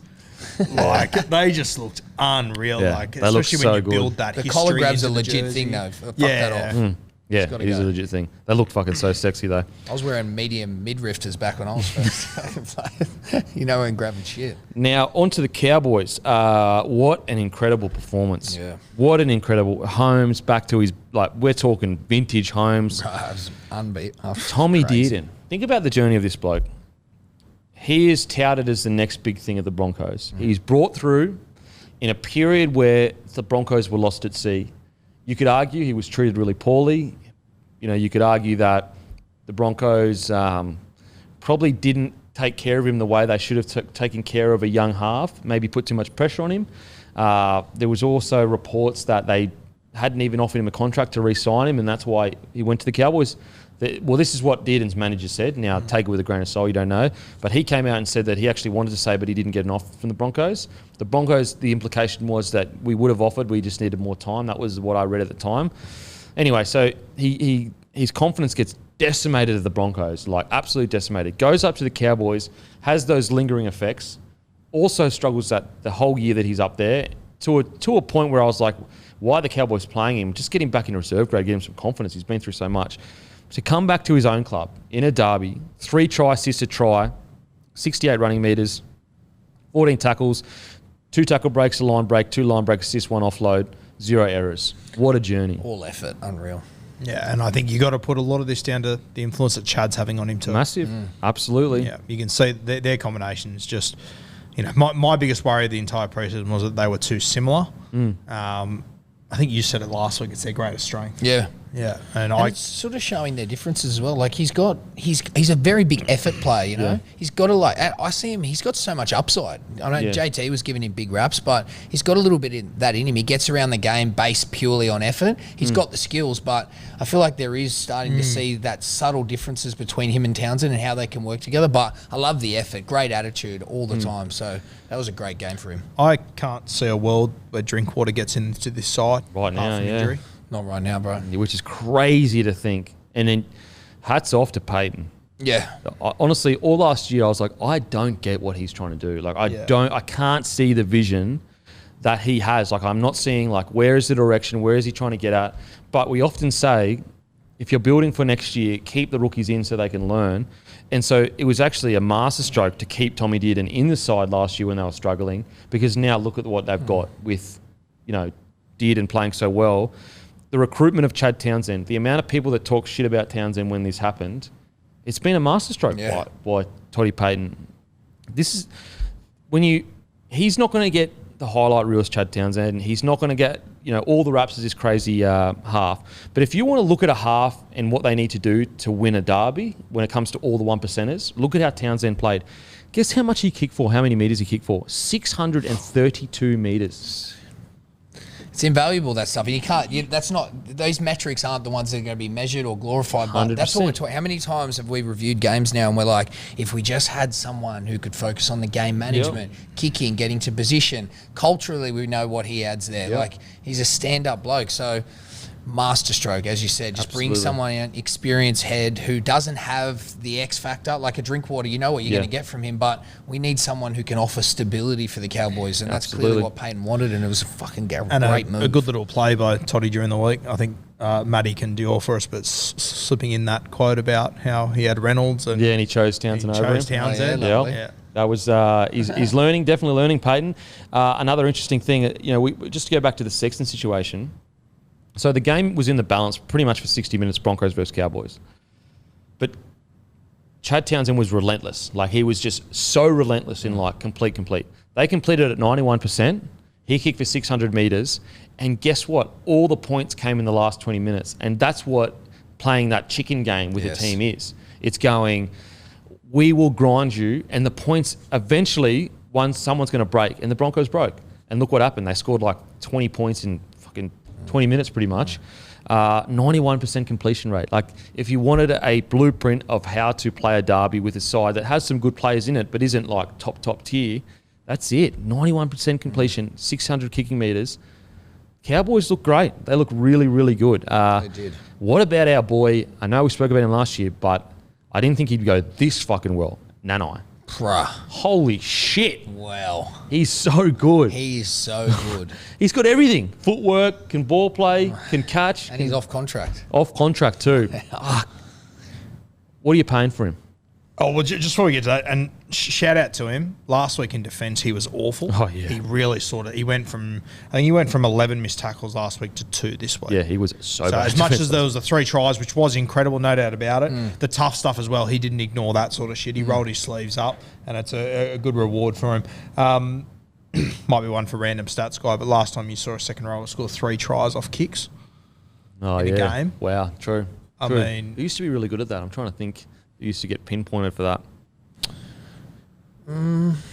Sean Lane gets pinpointed a little bit, like because he's so tall. Gavin Cooper a little bit. Kikau gets Cooper. a few as well. Yep. Chris McQueen used to do it a bit. Yes. Yeah. It's dangerous because it's a perfect spot there on the half's head. Like, if you can have a genuine second rower who's a kicking option. Yep. Well, it puts doubt in the head as well. Does the fullback take it? Does the winger? Does the centre? Does the half? That's what you don't always know. see that. They get caught. Yeah, Nanai was absolutely fantastic. How much? What you can see in Nanai too is that, and this is going to be such a cliche, but he's a footy player. Like, he creates space that isn't usually there. He has seconds that you don't usually have. You can just see that he moves naturally on a footy field. It sounds cliche, but you know what I mean. Like, even if he's not the strongest, even if he's not the fastest, he's going to put himself in positions that make it awkward for him to be tackled, and that's what he does so well. Every single time he runs the ball, there's danger around him. It's just like this air of danger. Yeah. It's bizarre. I don't know. He's a footy player. He's got those attributes outside just his athleticism. Absolutely. Whereas some wide running forwards, they hit in crazy lines because they're big, strong athletes. Where he just, you can tell that you could probably put him in 6 and he'd go okay. Yeah. How much are you Nanai on the open market right now? What are you paying for him? Yeah, I mean, you pay for potential, don't you? So yeah, the understanding of. We understand he hasn't done much, but potential is paid for with clubs wanting the next big thing. What are you talking, 6s? I mean, it wouldn't shock me. Wouldn't shock me for clubs that are desperate for the right club would pay 6. Yeah, I can see that. I'd probably land around the 455 3-year deal. 4, I'd go like. But if you're going to pay 450, someone's willing to play. Yeah, for sure. I think it goes from 4 to 6. Even a decent side could be paying 4 to 6 over the 3-year period. Fuck, 600 is so much money for a wide running forward. Would you pay that if you're the Cowboys? No, I wouldn't personally. No. Yeah. What are you paying for him? I think if you can get him for 5s, you've done okay there. Yeah. What do you reckon, Shandor? Yeah, I'd lock him up for 5. I think that's realistic too. Yeah, I'd try to land him at like 400 first year, 500 second year, and then like 500 the third year with bonuses or something. You know, some real incentive stuff. But he's trying to get it done ASAP. 3 tries ain't helping any club. Mate, he's not getting done shit ASAP. He's sitting back going, boys, come on in. Fuck. He's also committed to Queensland, I'm pretty sure, because he's clearly a deep, true Queenslander. And anyone that says otherwise is a fucking joke. You can tell he's passionate. See how passionate he was in the derby? That's a Queenslander's passion. English like. Very passionate. Okay, so we reckon what market value right now, what you would pay around the 500 mark, you reckon, what he's shown so far? Yeah, I mean, without being negative, it was only a week ago we were saying, fuck, he missed 10 tackles. Oh, for sure. You got to go both ways on it. But, yeah, I mean, there's not many second rows that are capable of doing what he did on the weekend. Yeah, and he's shown a little bit last year as well. What do you got there? Oh, no, nothing. Yeah, and you can see it going terribly wrong where, you sign him on a 3-year massive deal, and then he turns out he has a bunch of errors and he doesn't reach the potential that you thought he would. Again, contracts are all about timing. And this motherfucker, this lucky motherfucker has hit crazy form and he hasn't signed a contract yet. Cowboys are quietly confident, cautiously optimistic was the word that Payton used. But yeah, what an incredible win. I thought, is it Grain off the bench was really good. Is that Griffin? Griffin Neem. Yeah. Ruben Cotter was fantastic. Yeah. He's a heap dog. of work, didn't he? He's a dog. I think he needs to just warm into that and just be that guy who's just going to be a workhorse for the Cowboys because it suited him well. His body just needs to hold in there. That's been his biggest problem. He's had a lot of injuries, essentially because he's too tough for his own good. Yeah, exactly right. Yeah. I thought, like, outside of his, a few missed tackles or whatever, Taumalolo's so fucking dangerous, man. Every time he runs the ball, it's like, please God, don't do something So that crazy. little TA, is that, are we looking at that going, is there an evolution opportunity for Taumalolo? Yeah. Given the game and given how they're using him, do we now look at him and go, we know that he gets a heap of interest every time he runs the ball, but rather than just his own hit-ups and a bit of late footwork, do we start using him off ball? Do we start giving him the ball to play? We've spoken about the success of the Murrays and the other ball playing forwards. I think it's time to give him a bit of a license or at least set up the pieces around him. No, I agree. I think it's a great shout because you're right. If he can develop ball playing, it'd be impossible to stop because you'd be shitting. Like there's literally when he runs a ball, there's at least 4 blokes shitting themselves. Whereas usually it's like 2 blokes, all good. But he's just so dangerous, and we saw with the try that he did set up. Yeah. If you go and watch that try, and if you just watch the defensive players and you just watch their eyes, none of them are even looking at me. Not a single one of them. And he also hits the no-looker too. He looks at the back and hits it forward. That's a 120-kilo bloke. Like, that's so good. So good. The attention he attracts is ridiculous. So if I'm running off him, I'm stoked. So I'm definitely bringing that way more into his game. I just think they should look at evolving him a little bit more, especially in a time where they're maybe thinking, what's the best way of using him? Yeah, for sure. Totally agree. I thought Gilbert probably had his career best game, in my opinion. I thought that when you've got 2 young packs with a lot of hype, not a lot of hype, Cowboys probably don't have that much hype. The Cowboys' young pack won the battle. They won the battle. And it's really that simple. The Broncos boys, unfortunately, for 60 minutes, they were really good. Again, Paddy and Haas were great. But at some stage, the players around Paddy and Haas have to take ownership of their role and also, I guess, ownership of their ability to at least get close to their standard of footy. Now, obviously, they're not going to be as good as Haas and Carrigan, but they just didn't seem to hunt as a pack the way the Cowboys did. The Cowboys looked like they were all working together and they were in on this together, whereas the Broncos, for a period there, they did really well. And the period there, even when they were losing, I was really proud. I was like, the boys are hanging in, they're hanging in. It was just that last 20 that was a bit disappointing. That's so true, bro. Cowboys, it was a real reflection of it looks like a team. Yeah. It really did. It looks like you're inspired by that. They're all working hard for each other. They look like they're really that gelled. Chatty. You know what I mean? Yeah, no, he does have that personality. He's got that personality. He's so professional. He knew he was coming there to be that guy, and they're all going to get behind him. When you compare, look at their halves last year. It was Dearden and Drinkwater. I guarantee you, there's a lot of people right now last year that would sign Drinkwater and Dearden over Townsend. 100%. You know what I mean? Yep. Now you look at it and you go, the intangibles at Townsend, like even little things, like so. Dearden kicked it like. Not out or anything, but it just wasn't the best kick. You see Townsend sprint over to him and he like pats his head and he's like talking to him like, and he's just bringing him back down, like all these little things. So I think, Payton deserves a lot of credit. The Cowboys absolutely deserve a lot of credit, and they looked fantastic yesterday. Valentine Holmes, stoked for him. Bro, that Holmes near try, that would have gone down as like one of the most lethal tries, and on stage, just like... Boss, left foot, right foot, see you fucking later, the thanks for coming. The shit thing about that was the next play, they go right with a massive overlap and just butcher it. I was like, fuck, I was filthy about that. That was in a crucial time when I'm watching the game, trying to make judgments on both teams. I'm like... that shit. But Holmes, mate, that was off its head. Yeah, that footwork and just the way he beat. He shouldn't have beaten you either. No way. He turned him inside out. Yeah. I mean, on that play as well, as much as we have, we've been pretty honest about him. Credit to Staggs for getting back there and making that tackle. For sure. He was the one that did get back on Val Holmes. So credit to him on that play. To be really clear, like I think Staggs is going to come out next week and have a fucking blinder. I'd love to see it. I just think that if you mix in things not going right for you, plus a bit hesitant to come in and do some scoots. It just hasn't worked out for him. But I think Staggs is going to have a massive game next week. I agree. I think we'll see a big reaction. I think, as you just said, it's good how the Cowboys, they're playing like a team. I look at them and I think Newcastle are the same. Yep. Isn't it good? Like, I felt like the NRL last year was getting a bit like the NBA. You were looking at who had the most superstars and that team would win. Now you're looking at individual matchups across 1 to 13. It's so good. How good's that? Who do you think the Knights are going better than the Cowboys? Yeah, I do. Yeah. Okay. Interesting. That's it. Well, I don't. I think Yeah, I just like what I'm seeing, and it's all like, as you said, intangible stuff. But I think they're on the right way to something. And with Holmes coming up, like I didn't see that coming. He's like all of a sudden this freak out in the centres. Yep. Two halves that are gelling, going well, and just forward pack that's playing for each other. I think they got something brewing. In saying that, that's exactly how I would describe Newcastle. Yeah. At the same time, it is. I think they're both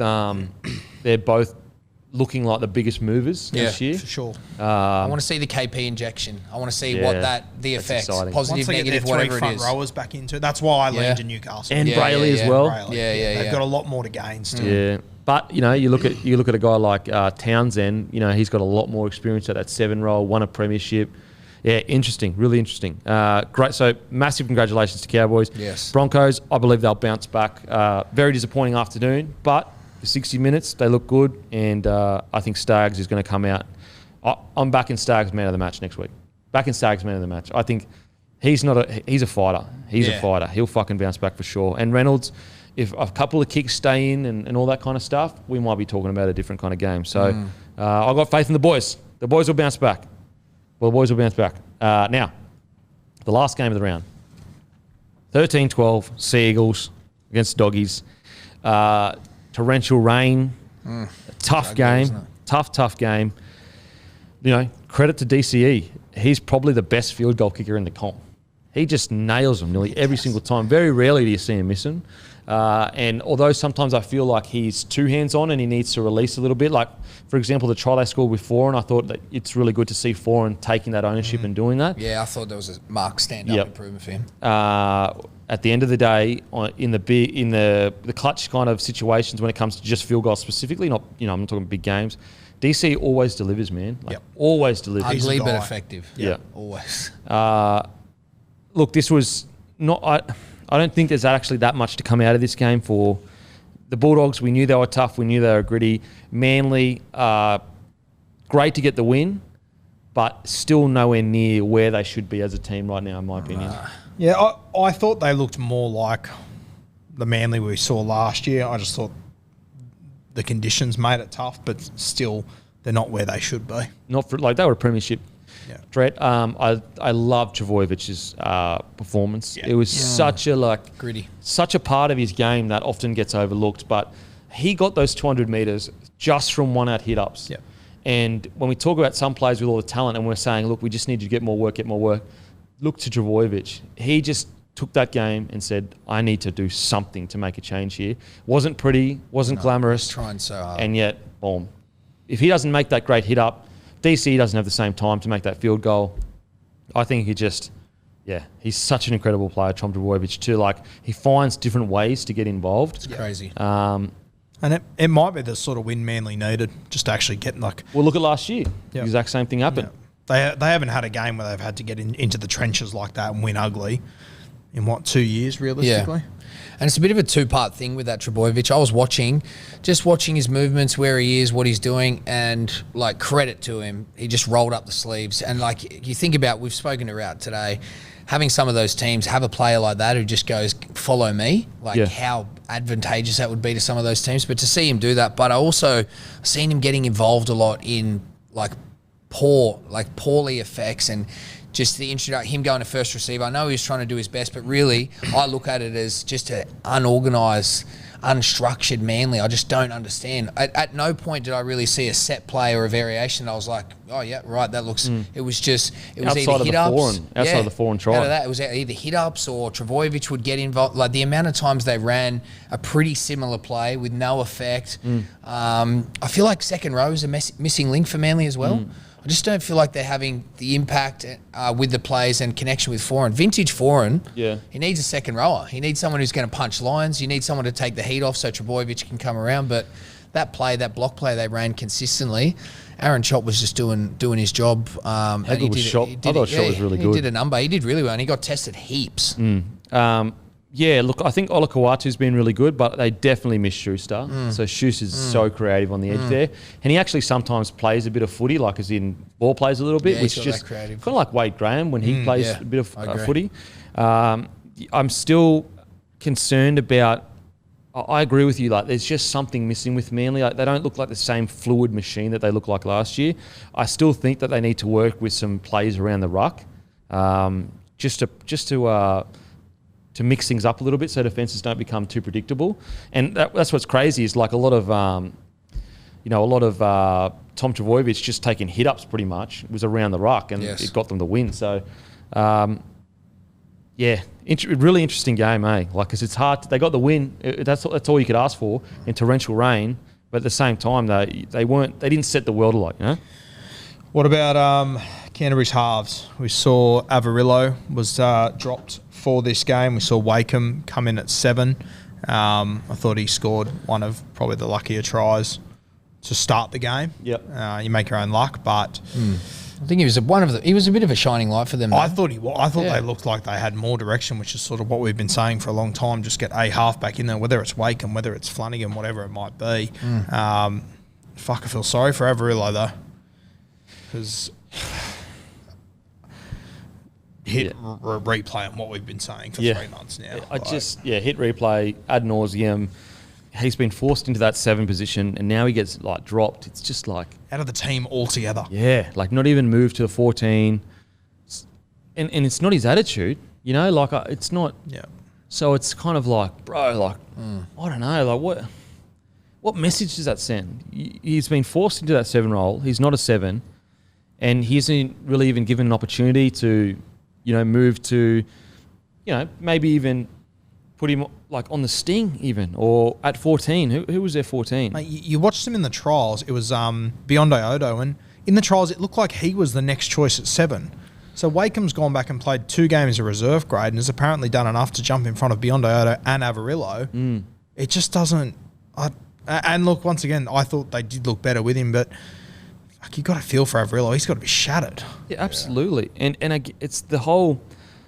I'd understand if like he was playing his preferred position and, you know, he's playing poorly, gets dropped, but I feel like he's kind of been pushed into that 7 role, and there's no one that can say that he doesn't have a crack every single week. Like, he rips and tears, he tries his hardest. Yeah, I thought it was really rough on Avarillo, and right now, like, it's a long year, but it kind of seems like maybe Avarillo needs just a fresh start somewhere that has just a fresh eyes on him, puts him in the right position. I think he's an NRL player. I think he's a really good young player. To expect him to just come in and play 7, I don't know. I just thought it was a pretty big ask. You know, we saw the difference. Like Wakeham, you know, he just looked like a 7. He looked like he'd played 7 before. Yeah. He'd got the runs on the board. So, yeah, really tough. Look, I think positives for the Dogs is, I think like Naden and Burns are actually adding quite a bit. I think their outside backs are doing quite well. I thought Dufty was really good. Yeah, playing some of his I better thought footy. Dufty was great. Dufty was great. Yeah. And he was good in things that he probably isn't known for being good at. Like, he's getting through work, he's defending really well. He's having a go. He's having a go. All the 1%ers. So I think he's been really good. This is where we've just gone through the whole backline, said how good they are. How the hell does Avarillo get into this side now? Yeah. I thought Beyond Iodo was really good when he came on as well. It's tough. He's in this weird position now. Like, is he a 7? Is he an outside back? It's just. Then, you know, it's not a good place to get caught, is it? Yeah, like what? But sometimes a fresh start, a move can actually be the best thing. You get a new chance to make first impressions, reinvent yourself. So I wouldn't be opposed to it. But yeah, when you get caught in that what position am I, it's never good. Yeah, absolutely. At a club that is, you know, not doing too well. Even though I still think the start of the season has been much better than probably expected. I think they've shown a lot of grit, a lot of determination. A lot of their games are low-scoring games. You know, relatively low-scoring games. I thought Burton had moments of good quality footy. There were a few moments where you could see he's a little bit, you know, rookie. Just on that low-scoring game thing, I just checked. This is the Bulldogs' best defensive start to the season, rounds 1 to 3. since the NRL started in '98. Yeah, and that's wow. including There you go. all the the mad teams in the early 2000s. Wow. They're competing. Yeah, so that's great signs for the Doggies. Great signs in a game that promotes attacking footy so much. So the answer's there. They're almost just they're a 7 away. Yeah. Like if Wakeham can find his form, or he who shall not be named, Kyle Flanagan gets a crack. Holy shit, that poor bloke, man. It's so rough. Like it's just far out. I don't know what to. It's almost like Barrett as this week said I was wrong, but I'm not that wrong. Like I've gone, like I don't. Yeah, I really like Wakeham, but I mean, Flano is a guy that has played in good systems. Yeah, he's played finals footy. If you need a 7, Wakeham's a worker. He's not a genuine 7 that we've been talking about that can impact the game. And when you look at guys that have runs on the ball between Wakeham and Flano, it's got to be Flano. It's mate, whatever's happened there. Like, what is holy shit. Like it was 18 months ago, the Roosters said, yeah, we think he can replace Cronk. Yeah. And he was solid at the Roosters. He was solid, They come 4th? Yeah. Like, he was solid at the Roosters. It's the most bizarre thing. Maybe, the thing is that the Bulldogs see, and Flanagan, like, they see each other day in, day out. So there's so much information we aren't aware of. We can only go off what we, have seen him play or whatever. But, yeah, you're right. I thought Wakeman was one of their better players. But when you go back and watch that, as we said on the weekend, when you go back and watch those cup highlights, he's got 2 tries. Playing good football. I'd urge anyone to go back and look at, I think, like 2 weeks ago, New South Wales Cup highlights. Flanagan looks pretty good.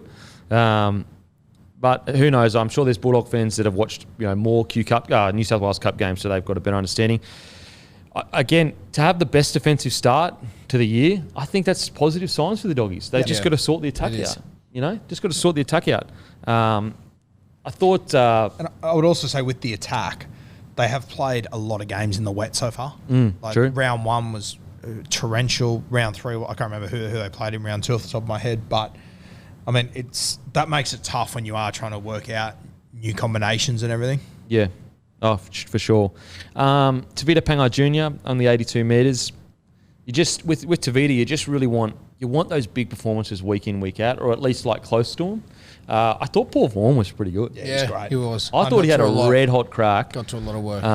And I guess really justified why they purchased him. He's going to get you 150 metres, going to get through the shittest work. Those shit hit-ups no one wants to take. 29 tackles, 0 misses, 144 metres run, 16 runs. Solid, man. That's a good hit-out. Yeah. It's a great hit-out from Paul Vaughan. I think he might have seen Max King the last few weeks. For sure. A little bit of a... For sure. I personally believe the Bulldogs look like a much better side with a lot of upside in them. So I wouldn't take this as too negative a thing. Yes, it's a second loss, but I can see them definitely winning more games than they won last year for sure. Their side is a much more potent side. Oh yeah, they're giving other sides much more trouble than they did last year. Their recruitment reflects where they're at. Just how much can they progress during the season as a team? That'll be the question. Yep, definitely. But so look. Solid game by the Dogs, not too dire straits. Manly, a win's a win. Yeah, you're just taking it, aren't you? You take it. You get and this is what kicks. Like last year when they lost that first 4, they just got that win and then it just changed everything. So maybe this is the win they needed. What do you got there, mate? Looks like Hetherington's out for the season too. Wow, what with? The shoulder. Shoulder. It popped in and out and did a bit of damage. Needs a full reco. Yeah, wow. Damn, that sucks. Yeah, that Poor bloke. does suck. I thought he was great on the edge. I thought he was going to offer a lot on the edge. I'll tell you who else has been really good for them. Corey Waddell. Yeah, he's been great. He's solid. He looks confident. He looks comfortable with where he's at in the club, in the team. Yep. He's solid. Are we close to seeing Cooler, do we think, for Manly? Yeah, I think so. I think... So when's Schuster back? They reckon 5 or 6, round 5 or 6. So. Look, Cooler's been 18th man, and I know we called it quite early on. I said that he probably would be starting to put pressure on the Harper and the Parker. I think, Harper, what's really interesting about the Harper situation is he was one of my favourite centres for the season last year. I thought he had a great season. And then we got into finals footy and I thought he struggled a little bit with decision-making, a few errors, whatever. And this year, everything that can go wrong for him seems to be going wrong. Because, he has a crack. He always runs hard. He always gets through his work. But I do believe that he's very close to giving a shot to a young hot Cooler that is, nipping at his heels. If it's this week or next week, I think it's close. So I think Desi's probably having conversations with Harper of like, we need you to really pick up here. Otherwise, unfortunately, the young fella's going to get a crack. And Coola's not a guy you want to give a crack. So, yeah, maybe this week. Unfortunately, like Harper had 5 errors. Like, Yeah, from what we saw in those trials too, yes, Cooler, he's lightning, but in defence he's good too. Pretty solid, yeah. Yeah. So yeah, going to be interesting. I really like Harper, so I'd probably give him another crack. Yeah. But I probably would be having conversations with him this week, mate. I need something from you. Like, Yeah. I want to keep you in the side, mate. You've worked your ass off. I need a little bit more from you. DCE, again, what a great performance. You can't ask much more from him. He's your man, and he got the job done. Yeah. He got the job done. So now it's a matter of Manly taking that win and, progressing to, beating the top of the better sides. But I think they can. I think to your point, though, there was that little bit more balance in the game, which was nice. I think whether that's been a conversation that's been had or not, I think DCE was definitely an improver. But 4 and 140 metres run. Needs to be that balance. And that's the best way forward for Manly. Yeah. And so, like, Kieran 4 and 140 metres run, that's probably the most metres he's run in years. long time. Sure. And you're right. Like, I believe that showed the bit more balance that they need, where you want DC with his hands on the ball, but you don't want it so much where defences just predict, like, oh, well, there's DC, he's getting the ball. What a great weekend of footy. Don't be too... There wasn't... Outside what the Tigers are going through, there wasn't too many teams where I was like, wow, warning signs. But even the Tigers, they've got a few shining lights. It's going to be a tough few weeks, though, with the injuries. So, yeah, great start to the season. I believe Stags is going to have the bounce back of the year. Broncos to win 15+ next week. It's no denying it, guys. Come on, let's get real here. We all know the Broncos bounce back. We all know that. So you can lie to yourself all you want. I also think Ethan Bullemeyer's been pretty good for the Manly Seagulls at periods. He brings a lot of energy. Anyway, you got any announcements, Guru? No, mate. If you haven't had enough of me, come and have a listen to the Rugby League Guru podcast. Yep. But other than that, I'm all good. Beers and break even? Yeah, I think we're back tomorrow night. I'll let you know on Instagram what's going on there. But Sandor, what do you got going on? Mate, if you haven't tried altitude training... Mate, give it a try. No, definitely give it a try, check it out. But other than that, mate, just plugging along, doing my thing, and looking forward to another week of footy. It's been good fun. Mate, how good. How good. Make sure to grab a case of Bloke and a Bar if you enjoy these long marathons. The best way to support it is grabbing a case of Bloke and Bar. It's the official beer of sport. Or grab a Bloke shirt. We've got the OG original Bloke shirts in black, brown and grey on the website, www.bloke.shop. And as usual, I'll go and fuck myself. Thank you.